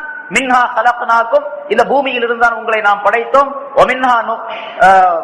மின்ஹா கலக்னாக்கும் வஃபீஹா நுஈதுக்கும், இந்த பூமிக்குள்ளதான் உங்களை, பூமியில் இருந்தா நாங்கள் திரும்ப எழுப்புவோம். வமின்ஹா நுக்ரிஜுக்கும் தாரத்தன் உக்ரா, இன்னொரு தடவை நீங்கள் இந்த பூமிக்குள்ளதான் செல்லுவதும் இருக்கின்றது, மற்றொரு தடவை இந்த பூமியில் இருந்தால் உங்களை நாம் வெளிவரச் செய்வோம் என்பதாக அல்லாஹ் தஆலா சொல்லி காட்டுகின்றான். எல்லாம் பூமி தான். பூமியை தவிர வேறொரு இடத்துல மனிதன் வாழ்வதற்கு முடியாது அப்படிங்கிறது இந்த முஸ்தகர் என்ற, ஃபில் அர்தி முஸ்தகர் என்ற வார்த்தையின் மூலமாக அல்லாஹ் தஆலா சொல்லி காட்டுறான். செவ்வாயில குடியிருக்கலாம், புதன்ல குடியிருக்கலாம், வியாழன்ல குடியிருக்கலாம் சொல்றாங்க பாருங்க, அது முடியாது அப்படிங்கறது அல்லாஹ் தஆலா இந்த ஆயத்துல சொல்லி காட்டுறான். மனிதன் செவ்வாயிலேயோ அல்லது சந்திர மண்டலத்திலேயோ அல்லது இந்த வான்வெளியிலேயோ எங்கேயுமே குடியிருக்க முடியாது. பூமியில தான் குடியிருக்க முடியும், குடியிருக்க வேண்டும். அதுதான் அவனுக்கு தகுதியான இடம், போதுமான இடம், தேவைப்பட்ட இடம். அதுதான். அது அல்லாத வேறு எந்த இடத்திலும், இந்த பிரபஞ்சத்தில் வேறு எந்த கிரகத்திலும் எந்த இடத்திலும் அவன் இருக்க முடியாது அப்படிங்கிறது அல்லாஹ் தஆலா இந்த ஆயத்தின் மூலமாக சொல்லி காட்டுகிறார். ஆகவே எந்த சட்டங்களை நாம் தெரிந்து கொள்ளுகின்றோமோ அது அல்லாஹ் தஆலாவுடைய சட்டங்கள். அல்லாஹ் எப்படியெல்லாம் அல்லாஹ் தஆலாவுடைய ஆயத்துகளுக்கு விளக்கங்கள் சொல்லப்படுகின்றது என்பதை தெரிந்து அந்த விளக்கத்தின்படிக்கு நம்முடைய வாழ்க்கையை அமைத்துக் கொள்ள வேண்டும். அத்தகைய நல்ல தன்மைகளை, பண்புகளை நம் அனைவருக்கும் அல்லாஹ் தஆலா தந்தருள்வானாக. வாஹிர் தஅவானா அல்ஹம்துலில்லாஹி ரப்பில் ஆலமீன். மனிதர்கள் நன்மை செய்யக்கூடியவர்கள் பலரும் இருக்கின்றார்கள். எல்லா மார்க்கம் உடையவர்களும், மார்க்கத்தில் உள்ளவர்களும் இருக்கின்றார்கள். ஆனால் ஒரு நன்மை கூட இல்லாத ஒருவன் இருக்கின்றான் என்று சொன்னா இப்லீஸ் ஒருத்தன் தான். ஒரு நன்மை கூட செய்திருக்க மாட்டான். அவன் செய்யறது பூராமே கெட்டதுதான், தீமைதான். அது அந்த இப்லீஸ் அல்லாஹ் தஆலாவுடைய கட்டளைக்கு மாறு செய்ததின் காரணமாக இந்த உலகத்திற்கு அனுப்பப்பட்டதின் காரணமாக ஏற்பட்ட விளைவு என்பதால் இப்படி பல்வேறு விதமான தீமைகளுக்குரியவனாக ஷைத்தான் சபிக்கப்பட்டதும் ஆதம் அலைஹிஸ்ஸலாம் அவர்களை தூண்டி அந்த தீமையை, அந்த பழத்தை சாப்பிட வைத்ததின் காரணமாக ஏற்பட்ட தன்மைகள் என்பதாக குறிப்பிடவர். ஷைத்தானை பற்றி முன்னாலும் சொல்லப்பட்டிருக்கிறது. அவனுடைய நண்பர்கள், அவனுடைய பகைவர்கள் யார் யார் என்பது பற்றி உள்ள விளக்கங்கள் எல்லாம் முன்னால் சொல்லப்பட்டு இருக்கின்றன. அல்லாஹ் தஆலா அந்த முன்னால் சொல்லி அந்த ஆயத்தின் மூலமாக ஆதம் அலைஹிஸ்ஸலாம் அவர்கள் அந்த பழத்தை சாப்பிட்டு விட்டதின் காரணமாக இந்த உலகத்திற்கு போகுமாறு அல்லாஹ் தஆலா கட்டளையிட்டார். அப்படி கட்டளையிட்டது அந்த வாசகம், குல் நஹ்பித்து, நீங்கள் பாதுக்கும் லி பாதின் அது. ஆனா வெளியாக்கினது அல்லாஹ் தஆலா முன்னால சொல்லி இருக்கிறார். இந்த சொர்க்கத்திலிருந்து ஆதம் அலைஹிஸ்ஸலாம் அவர்களையும் ஹவ்வா அலைஹிஸ்ஸலாம் அவர்களும் உலகத்திற்கு அனுப்பியது ஹகீகத், உண்மையிலேயே அல்லாஹ் தான் அனுப்பினான் என்றாலும் கூட ஷைத்தானுடைய தூண்டுதலின் காரணமாகத்தான் இவர்கள் அந்த நிலைக்கு ஆளாக்கப்பட்டார்கள் என்ற காரணத்தால் ஷைத்தான் தான் வெளியாக்கினான் என்பதாக குறிப்பிடுகின்றார்கள். முன்னால போன வாரம் உங்களுக்கு சொல்லப்பட்டது, ஒரு நன்மை செய்தால் அந்த நன்மையை அல்லாஹ்வின் பக்கம் சேர்க்க வேண்டும். அல்லாஹ் இந்த நன்மையை எனக்கு செய்தான் என்பதாக. ஒரு தீமை நம்மிடத்திலிருந்து நிகழ்ந்து விட்டால் அது தன் பக்கம் சேர்த்துக் கொள்ள வேண்டும். என்னுடைய ஒரு கெட்ட நடத்தையின் காரணமாக, பாவத்தின் காரணமாக நான் இந்த தீமையை செய்து விட்டேன் என்பதாக, தீமையை செய்து விட்டேன் என்று அந்த தீமையை தன் பக்கம் சேர்க்க வேண்டும். ஒரு நன்மை ஏற்பட்டால் அல்லாஹ் எனக்கு இந்த நன்மையை செய்தான் என்று அல்லாஹ்வின் பக்கம் சேர்க்க வேண்டும். இது ஒரு மூமினான மனிதனுடைய ஈமானுடைய பரிபூர்ணமான நிலை என்பதாக ஸல்லல்லாஹு அலைஹி வஸல்லம் சொல்லி காட்டுகின்றார்கள். அல்லாஹ் தஆலா இந்த ஆயத்தில் அதை சொல்லி காட்டுகிறான். ஃபஅஸல்லஹுமஷ் ஷைத்தானு ஃபஅഖ்ரஜஹுமா மிம்மா கானா ஃபீ. ஷைத்தான் அந்த ரெண்டு பேரையும் சொர்க்கத்தை விட்டும், ஷைத்தான் அந்த மரத்தை சாப்பிடுவதற்கு சொர்க்கத்தை விட்டு அவர்களை சருகச் செய்து விட்டான், குற்றத்தை இழைக்க செய்து விட்டான். ஃபஅഖ்ரஜஹுமா மிம்மா கானா ஃபீ. எந்த சுகபோகங்களிலே அவர்கள் இருவரும் திளைத்திருந்தார்களோ அதை விட்டும் அவர்களை வெளியேற்றி விட்டான் என்பதாக, ஷைத்தான் வெளியேற்றி விட்டான் என்பதாக அல்லாஹ் தஆலா சொல்லுவதன் மூலமாக அந்த குற்றத்தை ஷைத்தானின் பக்கம் சுமத்தி ஷைத்தானுடைய தூண்டுதலின் காரணமாக ஏற்பட்டது என்பதை அல்லாஹ் தஆலா விளக்குகின்றார். பிறகு அல்லாஹ் சொன்னான், குல் நஹ்பித்து பாதுக்கும் லி பாதின் அதுவா. நீங்கள் ஒருவருக்கொருவர் பகைவர்களாக இருக்கும் நிலைமையில் நீங்கள் பூமிக்கு இறங்கி செல்லுங்கள் என்பதாக சொன்னார். அந்த பூமியில் தான் உங்களுக்கு வலக்கும் ஃபில் அர்லி முஸ்தகர்ருன், பூமியில் தான் உங்களுக்கு தங்கும் இடமும் வமதாஉன், சில சுகம் பெறக்கூடிய பொருள்களும் உண்டு, இலா ஹீன், ஒரு குறிப்பிட்ட காலம் வரைக்கும். அதாவது ஒவ்வொரு மனிதனும் மௌத்தாகக்கூடிய நேரம் வரைக்கும் இந்த உலகத்திலே சுகமாக இருக்கக்கூடிய பல்வேறு பொருள்களை அனுபவிக்கக்கூடிய சூழ்நிலை உங்களுக்கு இருக்கின்றது என்பதாக அல்லாஹ் தஆலா சொல்லி காட்டினார்.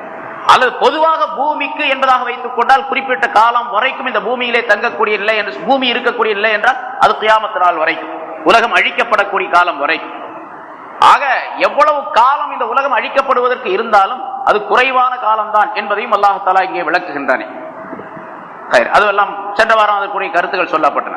அடுத்தது அல்லாஹ் தஆலா சொல்லுகின்றான், இப்ப ஆதம் அலைஹிஸ்ஸலாம் அவர்களும் ஹவ்வா அலைஹிஸ்ஸலாம் அவர்களும் தனித்தனியாக வேறு வேறு இடத்திலே இறக்கி வைக்கப்பட்டார்கள். சென்ற வாரம் சொல்லப்பட்டது, நம்முடைய இந்திய பகுதியிலே இருக்கக்கூடிய, அதாவது ராமேஸ்வரம் இருக்கிறது, அந்த பகுதியில் தான் ஆதம் அலைஹிஸ்ஸலாம் அவர்கள் இறக்கப்பட்டார்கள்.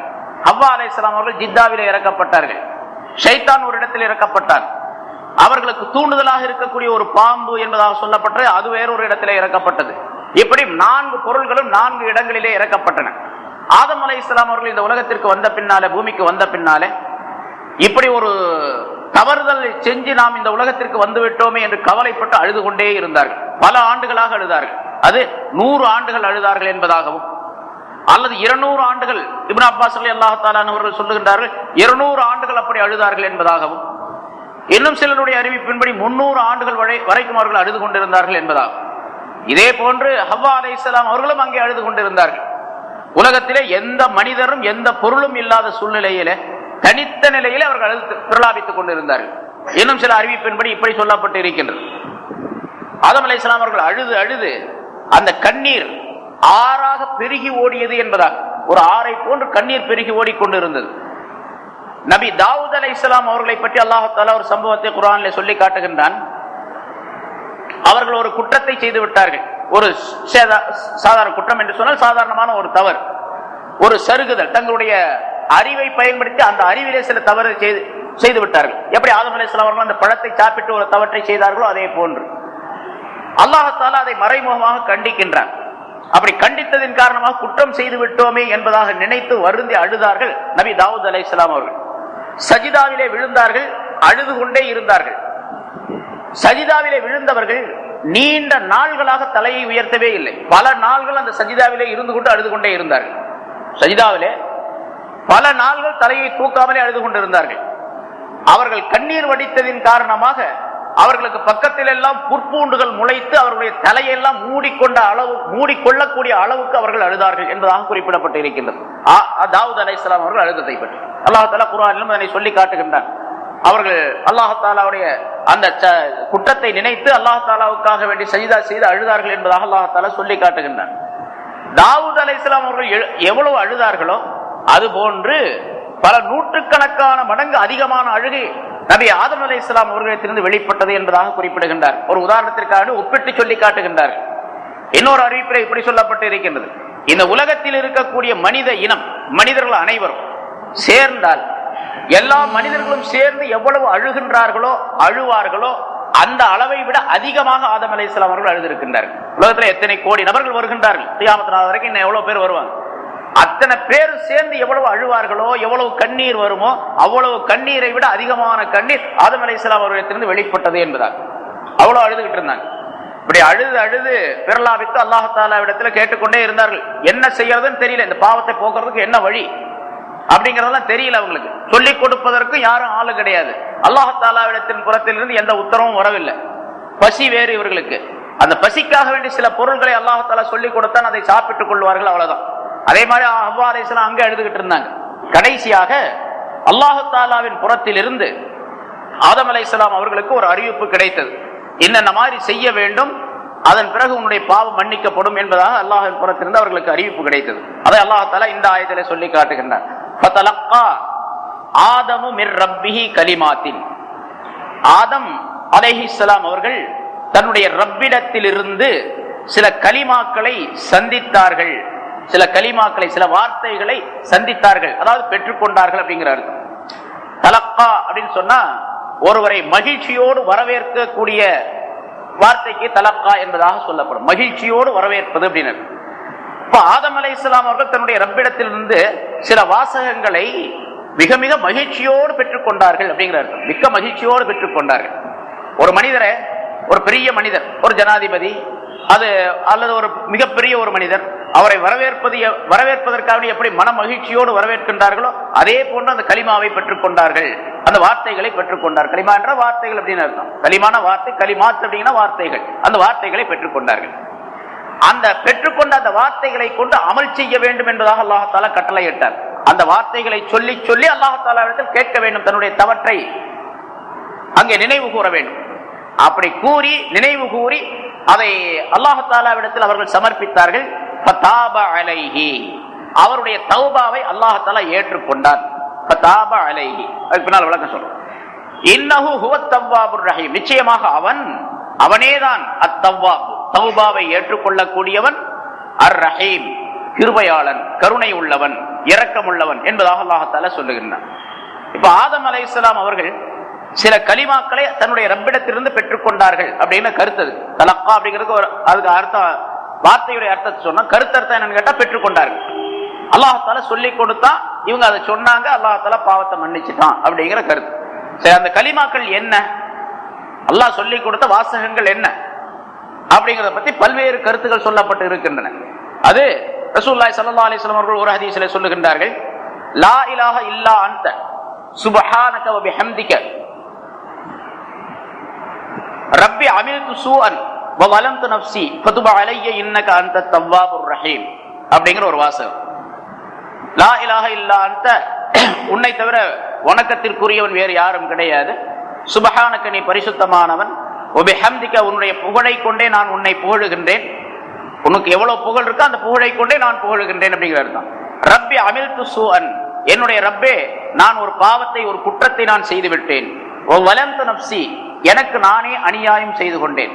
ஒரு மனிதன் பாவம் செய்யறது முன்னால் சொல்லப்பட்டிருக்கு. பாவம் செய்தால் அந்த பாவம் வேறொருவருக்கு எந்த விதமான தாக்கத்தையும் ஏற்படுத்தாது. அது அவனுக்கே தீமையை, அவனுக்கே விளைவை ஏற்படுத்திவிடும் என்பது அதனுடைய பொருளாகும். தீய விளைவு அந்த மனிதனையே வந்து சார். சில குற்றங்களை மனிதன் செய்யறான் உலகத்துல. பொருள் சம்பாதிப்பதற்காக வேண்டி, பொருள் ஈட்டுவதற்காக வேண்டி செய்யப்படக்கூடிய பல குற்றங்கள் இருக்கின்றன. அந்த குற்றத்தை செய்யும் பொழுது இவனுக்கு நிறைய பொருள் கிடைக்கின்றது, நல்ல சம்பாதனை ஏற்படுகின்றது, நிறைய பொருளாதாரத்தை தேடி திரட்டி கொள்ளுகின்றான் இந்த மனிதன். இவன் செய்யக்கூடிய அந்த தீமையின் காரணமாக அந்த பொருளாதாரம் ஏற்பட்டு விடுகின்றது. இப்பொழுது அந்த பொருளாதாரத்தின் காரணமாக இவர் காரு, பங்களா, எல்லா விதமான வாழ்க்கை வசதியோடு சுகபோகங்களோடு வாழக்கூடிய சூழ்நிலை ஏற்பட்டு விடுகிறது. வட்டி வாங்குறான்னு வச்சுங்க, வட்டி வாங்குறது வெளித்தோற்றத்துல ஒரு நன்மையான காரியத்தை அவனுக்கு உண்டாக்கி வைக்குது, நிறைய வருமானம் கிடைக்குது, அதன் காரணமாக பெரிய வசதியோடு வாழக்கூடிய சூழ்நிலையை உருவாக்கி கொள்ளுகின்றான். அல்லது அரசாங்கத்திற்கும் அல்லாவிற்கும் துரோகம் செய்யக்கூடிய அமைப்பில் ஏதாவது ஒரு காரியத்தை செய்து ஒரு பொருளாதாரத்தை தேடுகின்றான். நிறைய பொருளாதாரம் உனக்கு கிடைத்து விடுகின்றது, பெரிய கோடீஸ்வரனாக ஆகி விடுகின்றான், காரு பங்களாவோட சுகத்தோடு வாழக்கூடிய சூழ்நிலை ஏற்பட்டு விடுகின்றது. ஆனா இதுவெல்லாம் அவனுக்கு சுகமாது என்று கேட்டால் சுகம் இல்லை. அது அவனுக்கே அந்த தீமை உண்டாகுமே தவிர வேற யாரையும் சாராது. இவன் செய்யக்கூடிய அந்த குற்றம் அவனுக்குத்தான் தீமையாக முடியும். அந்த தீமை இந்த உலகத்திலும் கிடைக்கும், பிறகு ஆகிரத்திலும் நிரந்தரமாக இருக்கும். அதனால்தான் எல்லா இடங்களிலும் குர்ஆன் அல்லாஹ் தஆலா சொன்ன பாவத்தை பற்றி சொல்லும் பொழுதெல்லாம் அந்த மனிதர்கள் தங்களுக்கு தாங்களே தான் அநியாயம் செய்து கொள்ளுகின்றார்களே தவிர இவர்கள் வேற யாருக்கு அநியாயம் செய்யல. தங்களுக்கு தாங்களே அந்த அநியாயத்தை உண்டாக்கி கொள்ளுகின்றார்கள், தீமையை உண்டாக்கி கொள்ளுகின்றார்கள். அதை நபி ஆதம் அலைஹிஸ்ஸலாம் அவர்கள் சொல்லி காட்டுகின்றார்கள். நான் அந்த பழத்தை சாப்பிட்டேனே, அந்த பழத்தை சாப்பிட்டது வேறு யாருக்கும் நான் தீமையை உண்டாக்கி விடவில்லை, எனக்கு நானே தீமையை உண்டாக்கி கொண்டேன். வலம்து நஃப்ஸி, எனக்கு நானே அநியாயம் செய்து கொண்டேன். ஃபக்ஃபிர்லி, என்னை நீ மன்னித்து விடுவாயாக. இன்னக அன்த தவ்வாபுர் ரஹீம், நிச்சயமாக நீ தௌபாவை ஏற்றுக்கொள்ளக்கூடியவன், கிருபை செய்யக்கூடியவன். பிறகும் சொன்னார்கள், லா இலாஹ இல்லா அன்த சுப்ஹானக வ பிஹம்திக ரப்பி அமில்து சூஅன், என்னுடைய ரப்பே நான் ஒரு பாவத்தை செய்து விட்டேன். வ வலம்து நஃப்ஸி ஃபக்ஃபிர்லி வ இன்னக அன்தல் கஃபூருர் ரஹீம், நிச்சயமாக நீயே பாவத்தை மன்னிக்க கூடியவன், கிருபையாளன். அதே மாதிரி மறுபடியும் அடுத்த ஒரு வாசகம், லா இலாஹ இல்லா அன்த சுப்ஹானக வ பிஹம்திக ரப்பி அமில்து சூஅன் வ வலம்து நஃப்ஸி ஃபர்ஹம்னி. இந்த கடைசி வாசகம் மட்டும் கொஞ்சம் முதல்ல சொல்றது ஃபதுப அலைய, எனக்கு என்னுடைய தௌபாவை ஏற்றுக்கொள்வாயாக. இரண்டாவதா ஃபக்ஃபிர்லி, எனக்கு மன்னிப்பளிப்பாயாக. மூணாவதாக ஃபர்ஹம்னி, எனக்கு கிருபை செய்வாயாக, ரஹமத்து புரிவாயாக. இன்னக அன்த அர்ஹமுர் ராஹிமீன், நீ கிருபையாளர்கள் எல்லாம் மிகப்பெரிய கிருபையாளன் என்பதாக இப்படி சொல்லி சொல்லி துஆ கேட்டார்கள். அல்லாஹ் தஆலா அவருடைய பாவத்தை மன்னித்து விட்டான். அதுதான் அந்த கலிமா என்பது. கலிமாத் என்று அல்லாஹ் தஆலா சொல்லுகின்றானே, ஃபதலக்கா ஆதம் மிர் ரப்பிஹி கலிமாத்தின் அப்படின்னு சொன்னா அந்த கலிமாக்கள் இதுதான். அல்லது அல்லாஹ் தஆலா சொல்லி கொடுத்தார். ஆதம் அலைஹிஸ்ஸலாம் அவர்களுக்கு தெரியல எப்படி தௌபா செய்யறது, எப்படி இஸ்திக்பார் செய்யறது, பாவ மன்னிப்பு எப்படி தேடுறது அப்படின்னு சொல்லிட்டு. அப்ப அல்லாஹ் தஆலா சொல்லி கொடுத்தான், இந்த வாசகத்தை நீ சொல்லு, நான் உன்னுடைய பாவத்தை மன்னித்து விடுகின்றேன் என்று அல்லாஹ் தஆலா சொல்லி கொடுத்தான். ஆதம் அலைஹிஸ்ஸலாம் அவர்களும் ஹவ்வா அலைஹிஸ்ஸலாம் அவர்களும் அதனை சொன்னார்கள். சரி, இந்த சொல்லக்கூடிய வாசகம் எப்பொழுது நிகழ்ந்ததுன்னா ரெண்டு பேரும் ஒன்னா சேர்ந்த பிறகுதான் இந்த வாசகத்தை அல்லாஹ் தஆலா சொல்லி கொடுத்தான். அதை கொண்டு அல்லாஹ் தஆலா இடத்தில் அவர்கள் தௌபா செய்தார்கள் என்பதாக குறிப்பிடப்பட்டு இருக்கின்றது. அதனாலதான் அல்லாஹ் சொல்லி கொடுத்த வாசகம் ரப்பனா வலம்னா அன்ஃபுஸனா வ இல்லம் தக்ஃபிர் லனா வ தர்ஹம்னா லனகூனன்ன மினல் ஹாசிரீன் என்ற இந்த வாசகம் தான் அந்த கலிமா. இந்த கலிமாத் அப்படின்னு சொல்லப்படுவதற்கு பல்வேறு கருத்துகள் ஹதீஸிலும் சொல்லப்பட்டு இருக்கின்றன, பல்வேறு விதமான அறிவிப்புகள் சொல்லப்பட்டு இருக்கின்றன. அந்த கலிமாக்கள் என்ன என்பது பற்றி அதுல முதல்ல சொல்லப்பட்டது ஒரு விளக்கம், இது ஒரு விளக்கம். ரப்பனா வலம்னா அன்ஃபுஸனா வ இல்லம் தக்ஃபிர் லனா வ தர்ஹம்னா லனகூனன்ன மினல் ஹாசிரீன். குர்ஆன்ல வேறொரு இடத்திலே அல்லாஹ் தஆலா சொல்லி காட்டுகின்றான், ஆதம் அலைஹிஸ்ஸலாம் அவர்கள் இப்படி சொன்னார்கள் என்பதாக. ரப்பனா, எங்களுடைய ரப்பே, எங்களுடைய இரட்சகனே, வலம்னா அன்ஃபுஸனா, எங்களுக்கு நாங்களே அநியாயம் செய்து கொண்டோம், வ இல்லம் தக்ஃபிர் லனா வ தர்ஹம்னா, நீ எங்களை மன்னிக்கவில்லை என்று சொன்னால், எங்களுக்கு கிருபை செய்யவில்லை என்று சொன்னால், நாங்கள் அநியாயக்காரர்கள் உள்ளவர்களாக, நஷ்டவாளர்கள் உள்ளவர்களாக நாங்கள் ஆகிவிடுவோம் என்பதாக ஆதம் அலைஹிஸ்ஸலாம் அவர்களும் ஹவ்வா அலைஹிஸ்ஸலாம் அவர்களும் சேர்ந்து அல்லாஹ் தஆலாவிடத்தில் வேண்டுதல் செய்தார்கள். பாவ மன்னிப்பு தேடினால் அல்லாஹ் தஆலா மன்னித்து விட்டான் என்பதாக குறிப்பிடப்பட்டிருக்கின்றது. இங்கே இன்னொரு விளக்கம் தெரியணும். ஆதம் அலைஹிஸ்ஸலாம் அவர்களுக்கு அந்த தௌபாவுடைய வாசகங்கள் தெரியல, அல்லாஹ் சொல்லி கொடுத்தான். பிறகு ஆதம் அலைஹிஸ்ஸலாம் சொன்னாங்க, அல்லாஹ் மன்னிச்சிட்டான். இது என்ன பெரிய காரியமா? இது ஒருத்தர் சொல்லி கொடுத்து அவர் சொல்றது அப்படிங்கிறது. இதுக்கு விளக்கங்கள் உலமாக்கள் முஃபஸ்ஸிரீன்கள் சொல்லும் பொழுது இப்படி கருத்து சொல்லுகின்றார்கள். இது எந்த வகையில் சேர்ந்தது என்று சொன்னால், இப்போ சாதாரணமாக நம்மளும் கூட சொல்ல நினைக்கலாம், அப்படி ஒரு தௌபாவுடைய வாசகத்தை ஸ்பெஷலா அல்லாஹ் தஆலா நமக்கு சொல்லி கொடுத்து நம்மளும் அந்த மாதிரி ஓதிக்கிட்டே வந்தா நம்மளுடைய பாவத்தை அல்லாஹ் தஆலா மன்னிப்பான் இல்லையா? ஆனா ஸல்லல்லாஹு அலைஹி வஸல்லம் நிறைய தௌபாவுடைய வாசகத்தை சொல்லி கொடுத்திருக்கிறாங்க. அல்லாஹ் தஆலா ஆதம் அலைஹிஸ்ஸலாம் அவர்களுக்கு சொல்லி கொடுத்து நீ இப்படி சொல்லு அப்படின்னு சொல்லி கொடுத்து அதுக்கு பின்னால் தானே சொன்னாங்க. இவங்களா சொல்லலையே, அதை தானா சொல்லவில்லை, அல்லாஹ் சொல்லி கொடுத்த பிறகு சொன்னாங்க. எல்லாமே அல்லாஹ் தான் சொல்லி கொடுத்தான். முதல்ல சொன்ன அந்த வாசகங்களும் அப்படித்தான், ரப்பனா வலம்னாவும் அப்படித்தான், இதுக்கு பின்னால சில கருத்துக்கள் அதுவும் அப்படித்தான். அல்லாஹ் தஆலா சொல்லி கொடுத்தான். சரி, அல்லாஹ் சொல்லி கொடுத்து இவர் சொல்லி அப்புறம் பாவத்தை மன்னிக்கிறது, தௌபாவை ஏற்றுக்கொள்கிறது என்ன பெரிய விசேஷமா அப்படின்னு ஒரு கேள்வி ஏற்பட்டால் சில மனிதர்களுடைய சிந்தனைக்கு இந்த மாதிரி ஒரு கருத்து தென்படலாம். அதுக்கு உலமாக்கள் விளக்கம் சொல்லும் பொழுது இப்படி குறிப்பிடுகின்றார்கள். அல்லாஹ் தஆலா எப்படிப்பட்டவன் என்று சொன்னால், ஒரு தாய் தந்தையை விட மிக அதிகமான மிக மிக அதிகமான கிருபை உள்ளவன், மனிதர்கள் மீது இரக்கம் உள்ளவன். அதனால ஒரு தந்தை, அதுக்கு உதாரணம் எப்படி என்று சொன்னால், ஒரு மகன், பெற்றோருக்கு இருக்கக்கூடிய ஒரு மகன் அல்லது ஒரு குழந்தை ஏதாவது ஒரு தவறு செய்து விடுகின்றது. தவறு செய்த தன்னுடைய குழந்தையை பார்த்து தந்தை சொல்லுகின்றார், இப்படி இனிமேல் செய்யாத அப்படின்னு சொல்றார். அந்த பையன் பேசாம நிக்கிறான். ஒரு தப்பு ஒரு ஏதாச்சும் ஒரு தவறு செஞ்சுட்டான், ஏன்னா இனிமேல் செய்வியா அப்படின்னு சொல்லிட்டு பேசாம நிக்கிறான். இப்ப தாப்பனார் என்ன பண்றாரு, அவனை ஒரு அடி கொடுத்து இனிமேல் செய்ய மாட்டேன்னு சொல்லு, இனிமேல் செய்ய மாட்டேன், இனிமேல் சினிமாவுக்கு போக மாட்டேன்னு சொல்லு அப்படின்னு அடிக்கிறாரு. அப்ப அந்த பையன் சொன்னா இனிமேல் சினிமாவுக்கு போக மாட்டான்பா, சினிமாவுக்கு போக மாட்டான்ப்பா அப்படின்னு சத்தம் போடுறான். இப்ப யார் சொல்லி கொடுத்தா? தாப்பனார். அவனுக்கு சொன்னா சொல்ல தெரியல. நீ இனிமேல் போக மாட்டேன்னு சொல்ற, போக மாட்டேன்னு சொல்லு. அடி போட்டவன என்ன பண்றான், இனிமேல் போக மாட்டேன், இனிமேல் போவையா, போக மாட்டேன், போக மாட்டேன்னு சொல்லு. அப்பவும் பேசாம நிக்கிறான்னு வச்சுங்க, திரும்ப 2 அடி போடுறேன், 2 அடி போட்டு நீ போக மாட்டேன்னு சொல்லு, இனிமேல் போக மாட்டேன், இனிமேல் செய்ய மாட்டேன்னு சொல்லு, செய்ய மாட்டேன், இனிமேல் நான் செய்ய மாட்டேன், பொய் சொல்ல மாட்டேன்னு சொல்லு, இனிமேல் பொய் சொல்ல மாட்டேன், இனிமேல் பொய் சொல்ல மாட்டேன் அப்படின்னு சொல்லு. திருப்பி சொல்லி கொடுக்குறாரு தாப்பனார். நம்ம வழக்கத்துல எல்லா வீட்லயும் நம்ம பார்க்கிறோம். இது மாதிரி ஆதம் அலைஹிஸ்ஸலாம் அவர்களை அல்லாஹ் தஆலா அவர்கள் மீது உள்ள பாசத்தின் காரணமாக, அவர்கள் மீது உள்ள இரக்கத்தின் காரணமாக, ஏன்னா முதல் மனிதர், மிகச்சிறந்த மனிதர், அபுல் பஷர், மக்களுக்கு மனித இனத்துக்கு தலைவர், அவர் எல்லாத்துக்கும் தந்தையாக விளங்கக்கூடியவர். அவருக்கு அல்லாஹ் தஆலா இப்படி சொல்லி கொடுத்தான். ஒரு சில தண்டனைகளை ஒரு 300 வருஷமா 200 வருஷமா 100 வருஷமா 10 வருஷமோ எவ்வளவு நாள் அழுதார். அப்ப அழுத பின்னால் அல்லாஹ் தஆலா இறக்கப்பட்டு சொல்லு, இனிமேல் நான் செய்ய மாட்டேன்னு சொல்லு அப்படின்னு சொல்லி கொடுத்தான் அல்லாஹ் தஆலா. ரப்பனா, எங்களுடைய ரப்பே, லலம்னா அன்ஃபுஸனா, எங்களுக்கு நாங்களே அநியாயம் செய்து கொண்டோம் அப்படின்னு சொல்லு நீ அப்படின்னு அல்லாஹ் சொல்லி கொடுத்தான். ஆதம் அலைஹிஸ்ஸலாம் சொன்னாங்க சின்ன பிள்ளைய போல, சரி சரி இனிமேல் மனுஷன் இனிமேல் செய்யாது அப்படின்னு முடிஞ்சு போய் அப்படின்னு சொல்றாங்க. விளக்கம் சொல்லப்படுகின்றது. அதாவது இந்த நம்முடைய சிந்தனையில இப்படி ஒரு எண்ணம் வந்தால் என்ன பெரிய காரியமா, அல்லாஹ் சொல்லி கொடுத்தா அவர் சொன்னாரு, தானா சொன்னாலும் அந்த பிரச்சனை அப்படின்னு வந்தா அதுக்கு ஒரு விளக்கம் இது. பிறகு மூன்றாவது ஒரு விளக்கம், ஆதம் அலைஹிஸ்ஸலாம் அவர்கள் அதாவது கலிமாக்களை பெற்றுக்கொண்டார்கள் அப்படின்னு சொன்னா, அந்த கலிமாக்கள் என்பது ஆதம் அலைஹிஸ்ஸலாம் அவர்களுக்கு அல்லாஹ் தஆலா ஹஜ் செய்யுமாறு கட்டளையிட்டார். அது முன்னாலும் சொன்னது. ஆதம் அலைஹிஸ்ஸலாம் அவர்கள் இப்பொழுது இந்திய பகுதியில தங்கி இருக்கிறாங்க. இங்கிருந்து ஹஜ்ஜுக்கு போகுமாறு அந்த வழிகளை அல்லாஹ் தஆலா சொல்லி கொடுத்தான். ஆதம் அலைஹிஸ்ஸலாம் அவர்கள் மக்காவுக்கு போனாங்க. அந்த போன நேரத்துல தான் ஹவ்வா அலைஹிஸ்ஸலாம் அவர்களை கண்டு கொண்டார்கள். அரஃபாவில் வைத்து அந்த தவாஃப் எல்லாம் செஞ்சு அரஃபாவுக்கு போன நேரத்தில் கண்டு கொண்டார்கள். அதனாலதான் அரஃபா என்று சொன்னால் அறிமுகம் அப்படின்னு அர்த்தம். அரஃபான்னு சொன்னாலே தெரிந்து கொள்ளுதல், அறிந்து கொள்ளுதல், அறிமுகமாகுதல் அப்படின்னு அர்த்தம். ஹவ்வா அலைஹிஸ்ஸலாம் அவர்களை ஆதம் அலைஹிஸ்ஸலாம் அவர்கள் அந்த இடத்துல அறிமுகம் ஆக்கி கொண்டார்கள், தெரிந்து கொண்டார்கள், கண்டு கொண்டார்கள் என்ற காரணத்தால் அதற்கு பேர் அரஃபாத் என்பதாக பெயர் வைக்கப்பட்டிருக்கின்றது. ஆதம் அலைஹிஸ்ஸலாத்துக்கு ஹஜ் செய்யுமாறு கட்டளையிட்டாங்க. ஆதம் அலைஹிஸ்ஸலாம் அவர்கள் போய் அதே மாதிரி காபாவை தவாப் செய்தார்கள். 2 ரக்காத்தை தொழுதார்கள். தவாப் செய்த பின்னால் 2 ரக்காத் தொழுவது வாஜிப் இல்லையா, அந்த 2 ரக்காத் தொழுதாங்க. அல்லாஹ் தஆலா சொல்லி கொடுத்தான். பிறகு அல்லாஹ் தஆலாவிடத்தில் கேட்டார்கள். அந்த துஆ ரசூலுல்லாஹி ஸல்லல்லாஹு அலைஹி வஸல்லம் அவர்கள் ஆதம் அலைஹிஸ்ஸலாம் அவர்கள் இந்த துஆவை முதலாக கேட்டார்கள் என்பதாக குறிப்பிடுகின்றார்கள். அது தௌபாவுடைய இஸ்திக்ஃபாருடைய துஆ. அல்லாஹும்ம இன்னக தஅலமு சிர்ரி வ அலானியதி, யா அல்லாஹ் நீ என்னுடைய ரகசியமான நிலையையும் பகிரங்கமான நிலையையும் அறிந்திருக்கின்றாய்.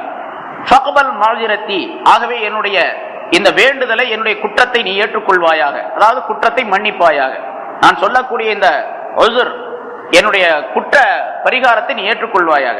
வதஅலமு ஹாஜதி ஃபஆத்தினி சூலி, என்னுடைய தேவையை நீ அறிந்திருக்கின்றாய், ஆகவே நான் கேட்பதை நீ கொடுத்திடுவாயாக. வதஅலமு மா ஃபீ நஃப்ஸி, என்னுடைய உள்ளத்திலே இருப்பதை நீ அறிந்திருக்கின்றாய். ஃபக்ஃபிர் லீ துனூபி, என்னுடைய பாவங்களை மன்னித்திடுவாயாக என்று ஆதம் அலைஹிஸ்ஸலாம் அவர்கள் கேட்டார்கள். அல்லாஹ் தஆலா அந்த பாவங்களை மன்னித்து விட்டான் அந்த நேரத்தில் என்பதாக சொல்லப்பட்டு இருக்கின்றது. அவர்கள் செய்த குற்றத்தை மன்னித்து விட்டான்.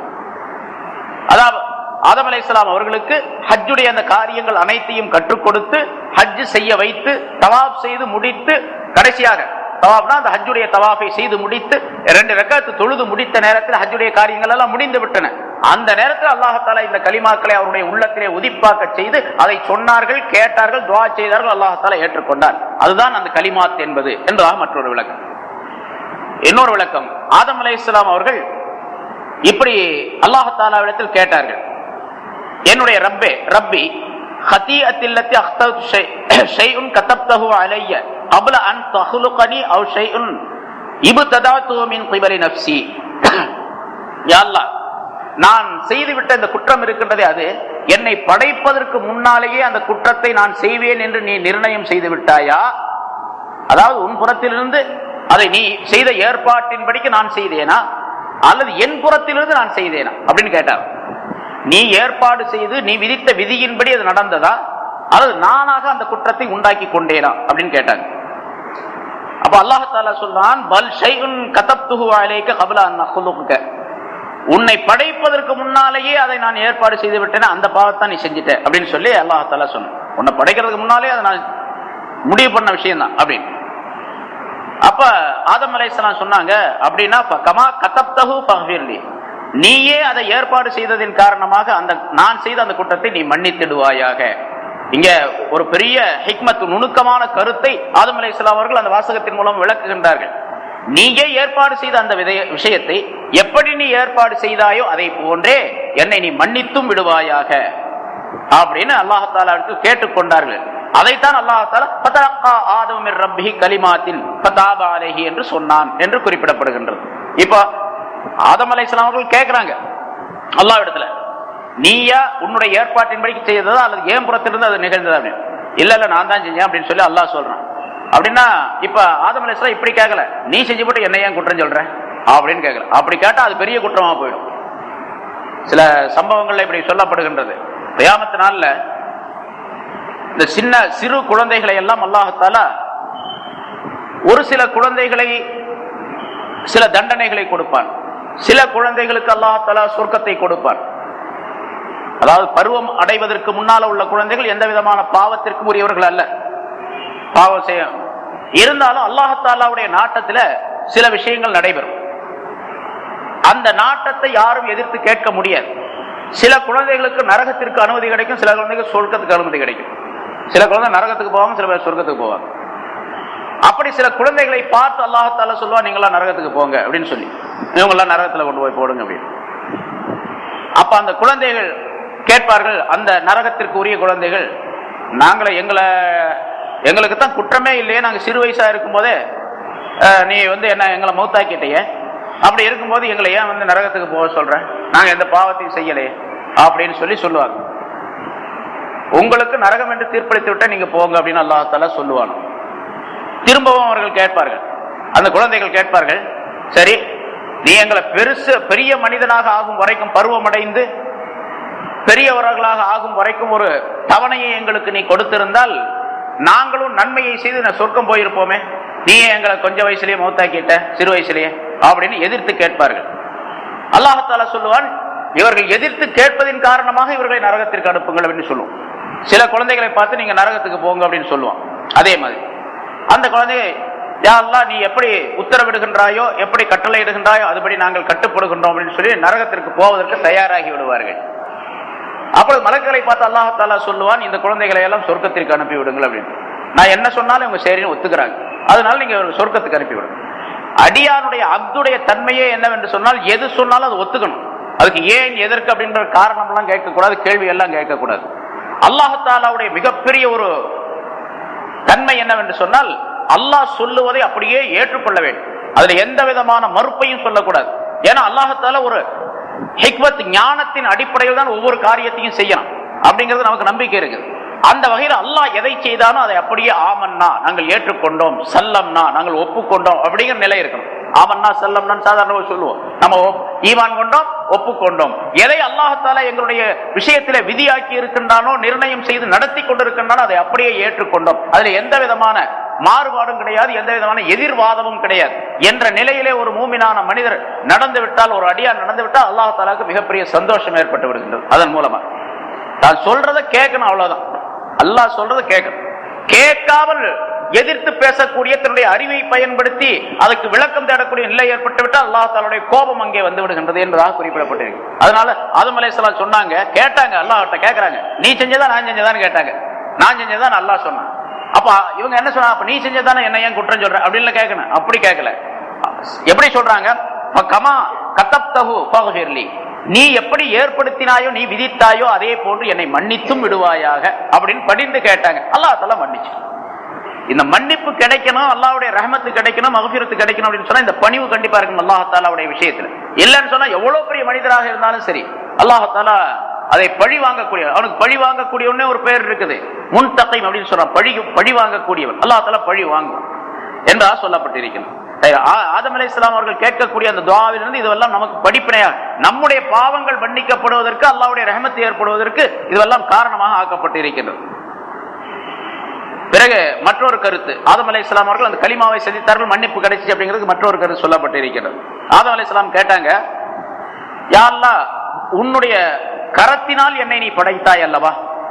அல்லாஹ் தஆலா குர்ஆன்ல சொல்றான், ஃபலக்து பியதைய, அதாவது என்னுடைய இரண்டு கரங்களினாலும் ஆதமை நான் படைத்தேன், வனஃபக்து மிர் ரூஹி, என்னுடைய ரூஹை ஊதினேன் என்று அல்லாஹ் தஆலா சொல்லுகின்றார். உன்னுடைய கரங்களால் என்னை நீ படைத்தாய் அல்லவா. ஆமா அப்படின்னு சொன்ன அல்லாஹ் தஆலா. பிறகு கேட்டார்கள், உன்னுடைய ரூஹை எனக்கு நீ ஊதினாய் அல்லவா. ஆம் ஊதினேன். சரி, நான் என்னுடைய உடலுக்குள்ளே நீ ரூஹை ஊதிய நேரத்தில் முதலாக நான் தும்பினேன் அல்லவா. ஆமா தும்பினேன். தும்பி விட்டு நான் அல்ஹம்துலில்லாஹ் என்று சொன்னேன் அல்லவா. ஆம் சொன்னேன். சொன்னதற்காக வேண்டி நீ இர்ஹமுக்கல்லாஹ், அல்லாஹ் தஆலா உனக்கு ரஹ்மத் செய்வானாக என்று பதில் சொன்னாய் அல்லவா. ஆமாம் நான் பதில் சொன்னேன். அப்படியானால் உன்னுடைய கோபத்தை விட உன்னுடைய ரஹமத்து முந்தி விட்டதல்லவா அப்படின்னு கேட்டாங்க. முதல்ல ஆதம் அலைஹிஸ்ஸலாம் மீது சார்ந்த அல்லாஹ்வினுடைய நிலை என்னவென்று கேட்டால் ரஹமத்து தான். இர்ஹமுக்கல்லாஹ் அப்படிங்கிற சொன்ன வாசகத்தின் மூலம் ரஹமத் அல்லாஹ் தஆலா முதல்ல கொடுத்தான். அதனால சபகத்து ரஹமத்துக்கு கலபக, உன்னுடைய கோபத்தை உன்னுடைய ரஹமத்து முந்தி விட்டதல்லவா. ஆமா முந்தி விட்டதுதான். அப்படியானால் நான் செய்த இந்த குற்றம் இருக்கின்றதை, இதை உன்னுடைய ரஹமத்தின் காரணம் முதலாக என் மீது ஏற்பட்ட அந்த ரஹமத்தின் காரணமாக மன்னிச்சிரு அப்படின்னு கேட்டாங்க. அல்லாஹ் தஆலா மன்னிச்சுட்டான். அப்புறம் திருப்பி கேட்டாங்க, யா அல்லாஹ் அப்படின்னா நான் இந்த தௌபா செய்து அந்த பாவத்திலிருந்து நான் திரும்பி வந்த பின்னால, மீண்டு விட்ட பின்னால, நான் அசல்ல இருந்த மாதிரி முதல்லயே அந்த சொர்க்கம், அந்த சொர்க்கத்துக்கு என்ன திருப்பி கூப்பிடுவாயா அப்படின்னு கேட்டாங்க. ஆம் நிச்சயமாக நான் கூப்பிடுவேன் என்று அல்லாஹ் தஆலா சொன்னான். பாவத்துக்கு மன்னிப்பு கிடைத்து விட்டால் திரும்ப நான் சொர்க்கத்திற்கு உன்னை கூப்பிடுவேன் அப்படின்னு சொன்னான். ஆதம் அலைஹிஸ்ஸலாம் அவர்கள் சந்தோஷம், அதுதான் கலிமாவை சந்தித்தார்கள், கலிமாவை பெற்றுக் கொண்டார்கள் என்பதனுடைய விளக்கம் என்று சொல்லப்பட்டிருக்கிறது. இது இப்படி ஒவ்வொன்றும் தனித்தனியா சொல்லப்பட்டதில்லை, இது எல்லாம் சேர்ந்துதான் ஆதம் அலைஹிஸ்ஸலாத்துக்கு மன்னிப்பு கிடைத்தது அப்படிங்கிற கருத்தான் எல்லாராலும் வரவேற்கத்தக்கது. முதல்ல ஒரு கலிமா, ஒரு சில வாசகங்கள், இரண்டாவது ரப்பனா வலம்னா சொல்லது, அதுக்கு அடுத்தாப்புல வேறொரு துஆ ஓதியது ஹஜ்ஜில, அதுக்கு பிறகு இந்த பெரிய அல்லாஹ் தஆலா இடத்தில் கேட்டது, எல்லாவற்றையும் செய்தார்கள். ஆதம் அலைஹிஸ்ஸலாம் அவர்கள் மன்னிப்பு கிடைத்தது. அத்தோடு ஆதம் அலைஹிஸ்ஸலாம் அவர்கள் மன்னிப்பு கேட்கக்கூடிய நேரத்தில் இப்படி கேட்டார்கள் என்பதாக இந்த ரப்பனா வலம்னான்னு சொன்னாங்க. மற்ற அல்லாஹும்ம ஃபிர்லி, என்னை மன்னிச்சு விடு அப்படின்னு கேட்டாங்க. அல்லாஹும்ம ரஹம்னி, எனக்கு கிருபை செய்வாயாக, வத்துபா அலை, எனக்கு தௌபா ஏற்றுக்கொள்வாயாக என்றெல்லாம் கேட்டாங்க. அதே நேரத்தில் யா அல்லாஹ் சொர்க்கத்திலே ஒரு மனிதரை உடைய பெயரை நான் பார்த்தேன், அவர் பொருட்டால் என்னுடைய பாவங்களை மன்னித்து விடுவாயாக என்பதாக கேட்டார்கள். அது என்ன என்று அல்லாஹ் தஆலா கேட்டார். முஹம்மது ஸல்லல்லாஹு அலைஹி வஸல்லம், முஹம்மது என்ற ஒரு பெயரை நான் உன்னுடைய அர்ஷுடைய காலிலே எழுதப்பட்டிருப்பதாக, அர்ஷுடைய தூணிலே எழுதப்பட்டிருப்பதாக நான் பார்த்தேன். அந்த பெயர் உன்னுடைய பெயரோடு சேர்த்து எழுதப்பட்டு இருந்தது. லா இலாஹ இல்லல்லாஹ் முஹம்மதுர் ரசூலுல்லாஹ் என்று சொர்க்கத்தினுடைய ஒரு தூணிலே எழுதப்பட்டிருப்பதை நான் கண்டேன். அதனால அந்த முஹம்மது ஸல்லல்லாஹு அலைஹி வஸல்லம் அவர்கள் உன்னிடத்திலே ரொம்ப பிரியமானவர்களாக, உனக்கு நெருக்கமானவர்களாக இருப்பார்கள் என்று நான் நினைக்கின்றேன். ஆகவே அவருடைய பொருட்டால் என்னுடைய பாவத்தை மன்னித்து விடுவாயாக என்று கேட்டார்கள். அந்த பாவம் மன்னிக்கப்பட்டது என்பதாகவும் சொல்லப்பட்டிருக்கின்றது. ரசூலுல்லாஹி ஸல்லல்லாஹு அலைஹி வஸல்லம் அவர்களை வசீலாவாக வைத்து அல்லாஹ் தஆலாவிடத்தில் ஆதம் அலைஹிஸ்ஸலாம் துஆ கேட்டார்கள். அப்பொழுது இது ஏற்றுக்கொள்ளப்பட்டது. இது எல்லாம் சேர்ந்துதான் ஒவ்வொரு தனித்தனி காரணங்கள். இதனாலதான் அப்படின்னு கிடையாது. சில பேர் இப்படி சொல்லுவாங்க, ரசூலுல்லாஹ்வுடைய பெயரை கொண்டு வசீலா தேடினார், அதனால் தான் மன்னிக்கப்பட்டது, வேற எந்த காரணம் இல்லை. அப்படி அல்ல, பலவிதமான காரணங்கள். அதுல இதுவும் ஒண்ணு. ரசூலுல்லாஹி ஸல்லல்லாஹு அலைஹி வஸல்லம் அவருடைய பெயரை கொண்டு வசீலா தேடினார் என்பதாக ஒண்ணு. ஸல்லல்லாஹு அலைஹி வஸல்லம் அவர்களை கொண்டு அவருடைய பெயரை கொண்டு வசீலா தேடுவதற்கின்றது அது சுன்னத் ஜமாத்துடைய கொள்கை படிக்க ஆகுமாக்கப்பட்டு இருக்கிறது. சில பேர் கூடாதுன்னு சொல்லுவாங்க, அப்படி கிடையாது. சுன்னத் ஜமாத்துடைய கொள்கைப்படி, உலமாக்களுடைய தீர்ப்பின்படி ரசூலுல்லாஹி ஸல்லல்லாஹு அலைஹி வஸல்லம் அவருடைய பெயரை வைத்து எங்களுடைய நபி முஹம்மது ஸல்லல்லாஹு அலைஹி வஸல்லம் அவருடைய பொருட்டால் என்னுடைய பாவங்களை மன்னிப்பாயாக. பொருட்டால் அப்படின்னு சொல்லணும், அதுக்கு பேர் வசீலான்னு சொல்றது. அவருடைய பொருட்டால், அவர்களின் காரணமாக என்னுடைய பாவங்களை மன்னிப்பாயாக, அல்லது எனக்கு கிருபை செய்வாயாக, ரஹ்மத் செய்வாயாக, என்னுடைய தேவையை நிறைவேற்றுவாயாக, என்னுடைய குற்றங்களை மன்னிப்பாயாக, என்னுடைய நோயை போக்குவாயாக, என்னுடைய வேலையை நீ அபிவிருத்தி செய்து தருவாயாக, முடித்து தருவாயாக என்று எதை கேட்க வேண்டுமா, நல்ல காரியங்கள், சரீரத்தில் ஆகுமாக்கப்பட்ட அனுமதிக்கப்பட்ட காரியங்கள் அனைத்தையும் வசீலாவை கொண்டு கேட்கலாம். அதுல குறிப்பாக மன்னிப்பு கேட்கிறது, அல்லாஹ் தஆலாவுடைய ரஹ்மத்தை கேட்பது, இதுவெல்லாம் தீன் சம்பந்தப்பட்ட வேலைகளை விஷயங்களை கேட்பது இருக்கின்றதே, ரசூலுல்லாஹி ஸல்லல்லாஹு அலைஹி வஸல்லம் அவர்களை கொண்டு கேட்கலாம். அதே போன்று ஸல்லல்லாஹு அலைஹி வஸல்லம் அவர்களை கொண்டு, அவருடைய வசீலாவை கொண்டு கேட்பதை போன்றே அல்லாஹ் தஆலாவுடைய நல்லடியார்கள், வலிமார்கள், பெரியார்கள், சித்தீகீன்கள், சுஹதாக்கள் இவர்களுடைய பொருட்டாலும் கேட்கலாம். அவர்களுடைய பொருட்டால் அப்படின்னு கேட்க வேணும். இப்படி சில பேர் கேட்பாங்க, பிஹக்கி சய்யிதினா முஹம்மதின் ஸல்லல்லாஹு அலைஹி வஸல்லம் அப்படின்னு ஒரு வாசகம் சொல்லுவாங்க. சில கிதாபுகள் அப்படி எழுதப்பட்டிருக்கும். அப்படி சொல்லுவது கூடாது என்பதாக மார்க்கத்தில் தீர்ப்பளிக்கப்பட்டிருக்கின்றது. முஹம்மது ஸல்லல்லாஹு அலைஹி வஸல்லம் அவர்களின் மீது உனக்கு உள்ள உரிமையின், அதாவது முஹம்மது ஸல்லல்லாஹு அலைஹி வஸல்லம் அவர்களுடைய ஹக்கை கொண்டு, அவருடைய உரிமையை கொண்டு, உரிமையின் பொருட்டால் எனக்கு நீ மன்னிப்பளித்து விடுவாயாக, எனக்கு இந்த காரியத்தை நிறைவேற்றி தருவாயாக, எனக்கு அதை கொடுப்பாயாக, இதை கொடுப்பாயா என்று கேட்பது கூடாது. ஏன்னா அந்த ஹக் என்பது அப்படின்னு சொன்னா அல்லாஹ் தஆலாவுக்கு யாரின் மீதும் எந்த ஹக்கும் கிடையாது. அதாவது அல்லாஹ் தஆலா யாருக்கும் எதையும் செய்வது கடமை என்பது கிடையாது. அல்லாஹ்வுக்கு எதுவுமே ஃபர்ல் கிடையாது, கடமை கிடையாது. அல்லாஹ் யாருக்காவது எதையாவது செய்வது என்பது அவனுக்கு கடமை, ஹக்கு என்பது கிடையாது. ஹக்குனா கடமை, கட்டாயமாக செய்ய வேண்டும் அப்படிங்கிற நிலை. மனிதர்கள் எல்லாரையும் சொர்க்கத்திற்கு அனுப்ப வேண்டும் அப்படிங்கிற கட்டாயம் கிடையாது. நன்மை செய்தவர்களை எல்லாம் சொர்க்கம் அனுப்ப வேண்டும் அப்படிங்கிற கட்டாயம் அல்லாஹ்வுக்கு கிடையாது. நன்மை செய்தவர்கள், ஒருத்தர் தொழுதுகிட்டே இருக்கிறார், எல்லா விதமான நன்மையும் ஒரு பாவம் கூட செய்யல, அந்த மனிதரை கூட சொர்க்கத்திற்கு அனுப்ப வேண்டும் என்று அல்லாஹ் மீது கட்டாயம் கிடையாது. அல்லாஹ் சொர்க்கத்தில் அனுப்புவது அவனுடைய மேல்மிச்சமான ஃபضل, அவனுடைய கருணையின் காரணமாக அனுப்புகின்றான். ஸல்லல்லாஹு அலைஹி வஸல்லம் தெளிவாக சொல்லி காட்டுகின்றார்கள். குர்ஆனில் அல்லாஹ் தஆலா பல இடங்களில் சொல்லுகின்றான், வலௌலா ஃபضலுல்லாஹி அலைக வ ரஹ்மத்துஹு லத்தபஅதுமுஷ், அந்த ஆயத்தில் அல்லாஹ் தஆலா சொல்லும்போது, உம்மின் மீது அல்லாஹ் தஆலாவுடைய ஃபضல், அவனுடைய கருணை என்பது இல்லை என்று சொன்னால், அவனுடைய ரஹ்மத் இல்லை என்று சொன்னால் நீ வழி தவறி போய் இருப்பீர் என்பதாக அல்லாஹ் தஆலா சொல்லி காட்டுகின்றான். அப்ப அல்லாஹ் தஆலாவுடைய கருணையின் காரணமாகத்தான் பல்வேறு விதமான நன்மைகளை மனிதர்களுக்கோ மற்றவர்களுக்கு தந்து கொண்டிருக்கின்றான் அல்லாஹ் தஆலா. சொர்க்கத்தை கொடுப்பதும் அல்லாஹ் தஆலாவுடைய ஃபضலின் காரணமாக, ரஹமத்தின் காரணமாக தவிர அவன் மீது கடமை என்பது கிடையாது. எந்த விதத்திலும் கடமை என்பது கிடையாது. அல்லாஹ் தஆலா சில விஷயங்களை தனக்கு தானே கடமையாக்கி கொண்டிருக்கிறான். வேறு யாரும் எந்த சக்தியும் அவன் மீது கடமையை திணித்து நீ இதை செய்ய வேண்டும் என்று கட்டாயப்படுத்தக்கூடிய எந்த சக்தியும் உலகத்தில் கிடையாது. அல்லாஹ் மீது கட்டாயப்படுத்தி இதை செய்ய வேண்டும் என்ற நிலை யாருக்கும் கிடையாது. அதனால பிஹக்கி சய்யிதினா முஹம்மதின் ஸல்லல்லாஹு அலைஹி வஸல்லம் அப்படின்னு சொன்னா, முஹம்மது ஸல்லல்லாஹு அலைஹி வஸல்லம் அவர்களுக்கு நீ செய்ய வேண்டிய கடமையின் காரணமாக எங்களை மன்னித்து அப்படின்னு கேட்கிறதா ஆகுது. அப்படி கேட்கக்கூடாது. ஹக்கு சய்யிதினா அப்படின்னு சொல்லக்கூடாது. ரசூலுல்லாஹ்வுக்கே ஹக்குன்னு போட்டு அந்த வாசகத்தை சொல்லக்கூடாது அப்படின்னு சொல்லும்போது வேற வலிமார்களுக்கு சொல்லலாமா? யாருக்கும் சொல்லக்கூடாது. எந்த அமலுக்கும் சொல்லக்கூடாது, எந்த விஷயத்திற்கும் சொல்லக்கூடாது. ஆனா வசீலாவில் அசல் என்னன்னு கேட்டா, வசீலா இதன் பொருட்டால் என்னை மன்னித்து விடுவாயாக, எனக்கு கிருபை செய்வாயாக அப்படிங்கிற சொல்றதுல அசல் என்னன்னு கேட்டா அமல் தான் அசல். அமல் தான் அசல். அதாவது ஒரு நன்மையை நம்ம செஞ்சிருக்கிறோம், ஒருத்தருக்கு ஒரு 10 ரூபா உபகாரம் செஞ்சிருக்கிறோம் வச்சுங்க, ரொம்ப நெருக்கடியான நிலை, அதை யாருக்கு தெரியாது, அல்லாஹ்வுக்காக வேண்டி செய்யணும். அப்ப ஏதாவது ஒரு துன்பம் ஏற்படக்கூடிய நேரத்தில் அல்லாஹ் இடத்துல இப்படி துஆ கேட்கிறோம், யா அல்லாஹ் ஒரு மனிதர் சிரமப்பட்டு கொண்டு வந்தார், அல்லாஹ்வுக்கு நமக்கும் உள்ள விஷயம் வேற யாருக்கும் தெரியாது, ஒரு சிரமப்பட்டு கொண்டு வந்தார், உனக்காக வேண்டி ஒரு 10 ரூபா நான் தர்மம் கொடுத்தேன் அவருக்கு, நான் அதை உனக்காக வேண்டி செய்திருப்பேன் என்று நீ கருதினால், நீ நினைத்தால் எனக்கு ஏற்பட்டு இருக்கக்கூடிய இந்த துன்பத்தை நீ போக்கிடுவாயாக அப்படின்னு அல்லாஹ்ட்ட கேட்கிறேன். இது வசீலா, அதாவது நம்ம செஞ்ச அமல் நமக்கு வசீலாவாக வரும். இது ஸல்லல்லாஹு அலைஹி வஸல்லம் சொல்லக்கூடிய அந்த ஒரு சம்பவம், முன்னால் உள்ள மனிதர்கள்ல, முற்காலத்தினுடைய கௌமங்கள்ல ஒரு 3 பேர் ஒரு காட்டு வழியா போயிட்டு இருந்தாங்க. மழை அதிகமா பெய்தது, எல்லாத்துக்கும் தெரிஞ்ச சம்பவம் தான். ஒரு குகையில போய் நுழைஞ்சுக்கிட்டாங்க 3 பேரும். அந்த குகையில நுழைஞ்ச உடனே அந்த குகை வாசலை ஒரு பெரிய பாறை கல் வந்து மூடிக்கொண்டது. பெரிய காத்தடிச்சு மழை பெஞ்சு ஒரு பாறை உருண்டு வந்து அந்த குகை வாசலை மூடிச்சு. இப்ப ஒரு பெரிய பாறை, அவங்க உள்ள இருந்து சத்தம் போட்டாலும் வெளியே யாருக்கும் கேட்காது. அந்த பாறையை ஒரு மனிதர்களால் தள்ளவும் முடியாது, அப்படிப்பட்ட ஒரு பாறை. இப்ப 3 பேர் சேர்ந்து ஆலோசனை பண்ணாங்க, இதுக்கு என்ன வழி அப்படின்னு சொல்லிட்டு. அப்ப ஒவ்வொருவரும் சொன்னாங்க, 3 பேர் சேர்ந்து ஆலோசனை பண்ணாங்க, நாம தனித்தனியாக செய்த நல்ல அமல்கள், அந்த நல்ல அமல்களை முன் வைத்து அல்லாஹ் தஆலா இடத்தில் நாம் கேட்போம், இந்த அமலின் காரணமாக எங்களுக்கு இதிலிருந்து விடுதலை கொடுப்பாயாக அப்படின்னு கேட்போம். அல்லாஹ் தஆலா கொடுக்க கூடும் என்பதாக நினைத்து ஒவ்வொருத்தரும் துஆ கேட்கிறாங்க. ரசூலுல்லாஹி ஸல்லல்லாஹு அலைஹி வஸல்லம் சொல்லி தருகின்றனர். இதுதான் வசீலாவுக்கு அசல். அந்த ஹதீஸை வைத்தால் அந்த வசீலாவுடைய விஷயங்கள் சொல்லப்படுகின்றன. முதலாம் அவர் கேட்டார், யா அல்லாஹ் எனக்கு பெற்றோர்கள், வயோதிகமான பெற்றோர்கள் இருந்தார்கள், அவர்கள் எப்பொழுதுமே நான் வேலைக்கு சென்று விட்டு இரவு நேரத்தில் வீடு திரும்பும் பொழுது என்னுடைய பெற்றோர்களுக்கு முதலாவதாக நான் உணவுகளை கொடுத்து விட்டு அதற்கு பிறகுதான் என்னுடைய குழந்தைகளுக்கு நான் தருவேன். குறிப்பாக என்னுடைய தாயாருக்கு நான் கொடுத்து விட்டு பிறகுதான் என்னுடைய குழந்தைகளுக்கு நான் உணவளிப்பேன்.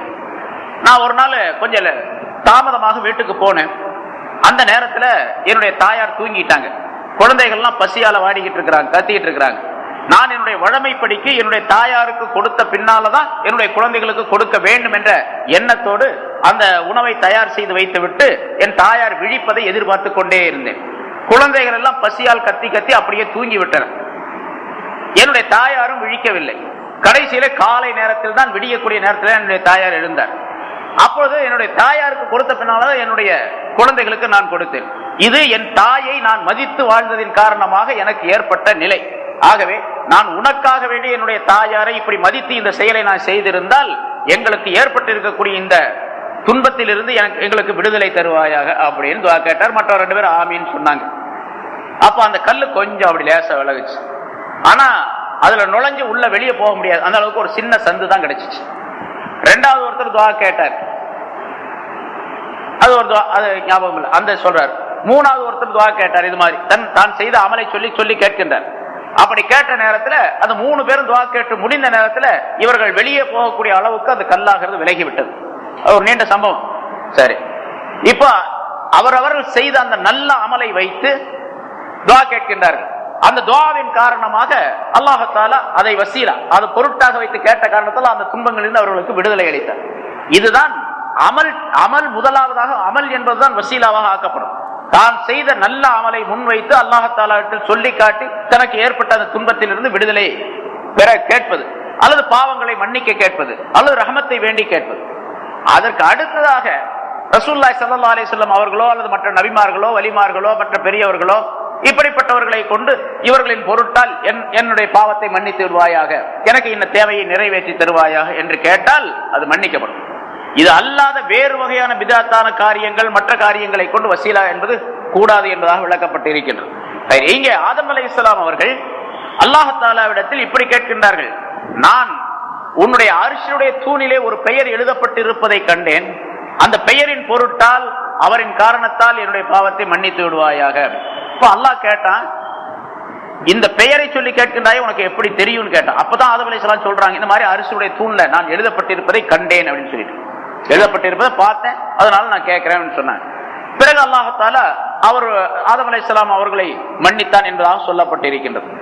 இப்படி இந்த கலிமாக்கள் என்பதற்கு இப்படி பல்வேறு விளக்கங்கள். ஃபதலக்கா ஆதமு மிர் ரப்பிஹி கலிமாத்தின், ஆதம் அலைஹிஸ்ஸலாம் தன்னுடைய ரப்பிடத்திலிருந்து பல கலிமாக்களை சந்தித்தார்கள், வாசகங்களை சந்தித்தார்கள், அதை பெற்றுக் கொண்டார்கள். அதன் காரணமாக அந்த வாசகங்களை சொல்லி சொல்லி ஃபதாப அலைஹி, அல்லாஹ் தஆலா என்ன பண்ணான், அவர்கள் மீது அந்த தௌபாவை ஏற்றுக்கொண்டான். அவர்கள் சொன்ன அந்த குற்ற பரிகாரத்தை ஒப்புக்கொண்டு அவருடைய பாவங்களை மன்னித்தார். இன்னஹு ஹுவத் தவ்வாபுர் ரஹீம், நிச்சயமாக அல்லாஹ் தஆலா அத்தவ்வாப், தௌபாவை ஏற்றுக்கொள்ளக்கூடியவனாகவும் அர் ரஹீம், கிருபையாளனாகவும் இருக்கின்றான் என்பதாக அல்லாஹ் தஆலா சொல்லி காட்டுகின்றான். இந்த ஆயத்தின் மூலமாக ஆதம் அலைஹிஸ்ஸலாம் அவர்கள் எந்த வாசகத்தை சொல்லி தௌபா கேட்டார்களோ அந்த வாசகத்தை கொண்டு அவருடைய மக்களாகிய நாமும் தௌபாவை எப்பொழுதுமே செய்து கொண்டிருக்க வேண்டும் என்பதையும் அல்லாஹ் தஆலா அறிவுறுத்துகின்றார். நீங்க ஏன்னா ஒவ்வொரு மனிதரும் பாவங்களை விட்டு நீங்குவது என்பது எந்த மனிதருக்கும் கிடையாது. ஏதாவது ஒரு வகையில பாவங்கள் செய்யக்கூடிய சூழ்நிலை இந்த உலகத்தில் ஏற்படத்தான் செய்யும். நான் பாவமே செய்ய கிடையாது, நான் நன்மையே செய்யக்கூடிய ஆள் தான் அப்படின்னு எந்த மனிதரும் சொல்ல முடியாது. ஏன்னு கேட்டா ரசூலுல்லாஹி ஸல்லல்லாஹு அலைஹி வஸல்லம் அவர்களே, நான் நாளொன்றுக்கு 70 தடவை அல்லது 100 தடவை இஸ்திக்பார் செய்கின்றேன், பாவ மன்னிப்பு தேடுகின்றேன், நீங்களும் பாவ மன்னிப்பு தேடுங்கள் என்று ஸல்லல்லாஹு அலைஹி வஸல்லம் சொல்றாங்க. அல்லாஹ் தஆலா குர்ஆன்ல சொல்லும் பொழுது தூபு இலல்லாஹி ஜமீஆ அய்யுஹல் மூமினூன், மூமின்களே, மூமின்களே கூப்பிட்டு தான் அல்லாஹ் தஆலா சொல்றான், மூமின்களே நீங்கள் அனைவருமாக அல்லாஹ் தஆலாவிடத்தில் தௌபா செய்யுங்கள். ஒரு ஆள் கூட பாக்கி இருக்க கூடாது, எல்லாருமே தௌபா செய்யணும். அது நபியா இருந்தாலும் சரி, வலியா இருந்தாலும் சரி, எல்லாரும் தௌபா செஞ்சுதான்.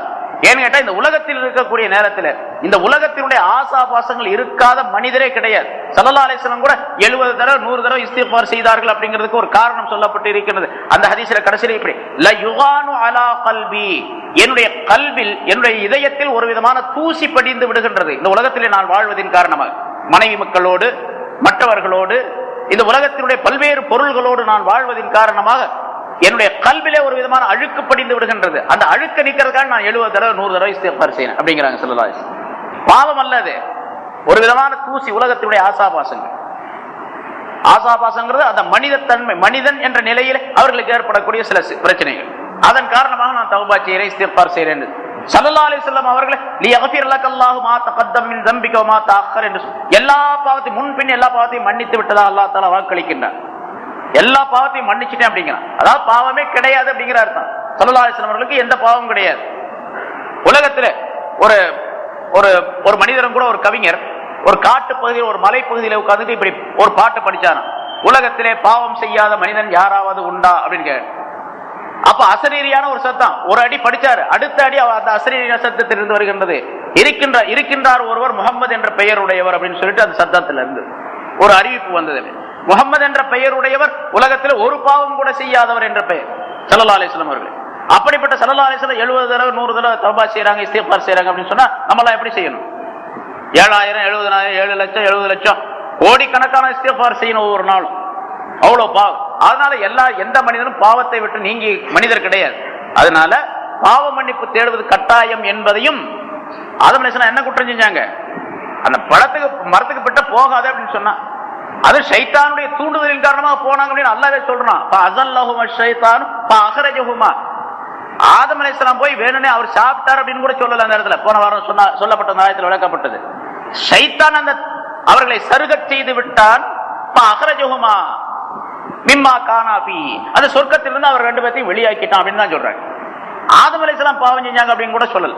வேற ஒரு இடத்துல சொல்றான், அஸா ஆதமு ரப்பஹு, தன்னுடைய ரப்புக்கு ஆதம் பாவம் செய்து விட்டார், குற்றம் செய்து விட்டார், பகவா வழி தவறி விட்டார் அப்படின்னு அல்லாஹ் தஆலா சொல்றான். ஆனா அதுக்கெல்லாம் இந்த கருத்து தான், ஷைத்தான் அந்த தூண்டுதலை உண்டாக்கி விட்டான், அதன் காரணமாக ஏற்பட்டது. அப்ப ஆதம் அலைஹிஸ்ஸலாம் அவர்கள், நம்முடைய தந்தை ஆதி பிதா ஆதம் அலைஹிஸ்ஸலாம் அவர்கள் எந்த வாசகத்தை கொண்டு அல்லாஹ் தஆலா தங்களுக்கு மன்னிப்பை தேடிக்கொண்டார்களோ அந்த வாசகங்களை மக்களாகிய நாமும் சொல்லி சொல்லி அல்லாஹ் தஆலாவிடத்தில் ஒவ்வொரு நேரமும் தௌபா செய்து கொண்டிருக்க வேண்டும், பாவ மன்னிப்பு தேடிக்கொண்டிருக்க வேண்டும் என்பதையும் அல்லாஹ் தஆலா இந்த ஆயத்தின் மூலமாக விளக்குகின்றான். தௌபா என்பது, இஸ்திக்பார் என்பது பற்றி உள்ள விளக்கங்கள் முன்னாலும் சொல்லப்பட்டிருக்கிறேன். இன்ஷா அல்லாஹ் அடுத்த வாரம் அதை பற்றி சொல்லுவோம். தௌபானா என்ன, இஸ்திக்பார்னா என்ன அப்படிங்கிறது உள்ள கருத்து முன்னாலும் லேசா சொல்லியிருக்கிறேன்னு நினைக்கிறேன். அது சம்பந்தமான விளக்கங்கள் இன்ஷா அல்லாஹ் அடுத்த வாரம் பார்ப்போம். எனவே அல்லாஹ் தஆலா சொல்லி காட்டி இந்த வாசகத்தின் மூலமாக, ஆதம் அலைஹிஸ்ஸலாம் அவர்கள் சம்பந்தமாக சொன்னதின் மூலமாக பல்வேறு கருத்துகள் மனித சமுதாயத்திற்கும் அல்லாஹ் தஆலா வழங்குகின்றான். அந்த எதை அல்லாஹ் தஆலா மனித சமுதாயத்திற்கு தேவை என்பதாக இந்த வாசகத்தின் மூலமாக, ஆயத்தின் மூலமாக சொல்லுகின்றானோ அதை செய்யக்கூடியவர்களாக நாமும் ஆகிவிட வேண்டும். அத்தகைய நல்ல தௌஃபீகை நம் அனைவருக்கும் அல்லாஹ் தஆலா தந்தருள்வானாக.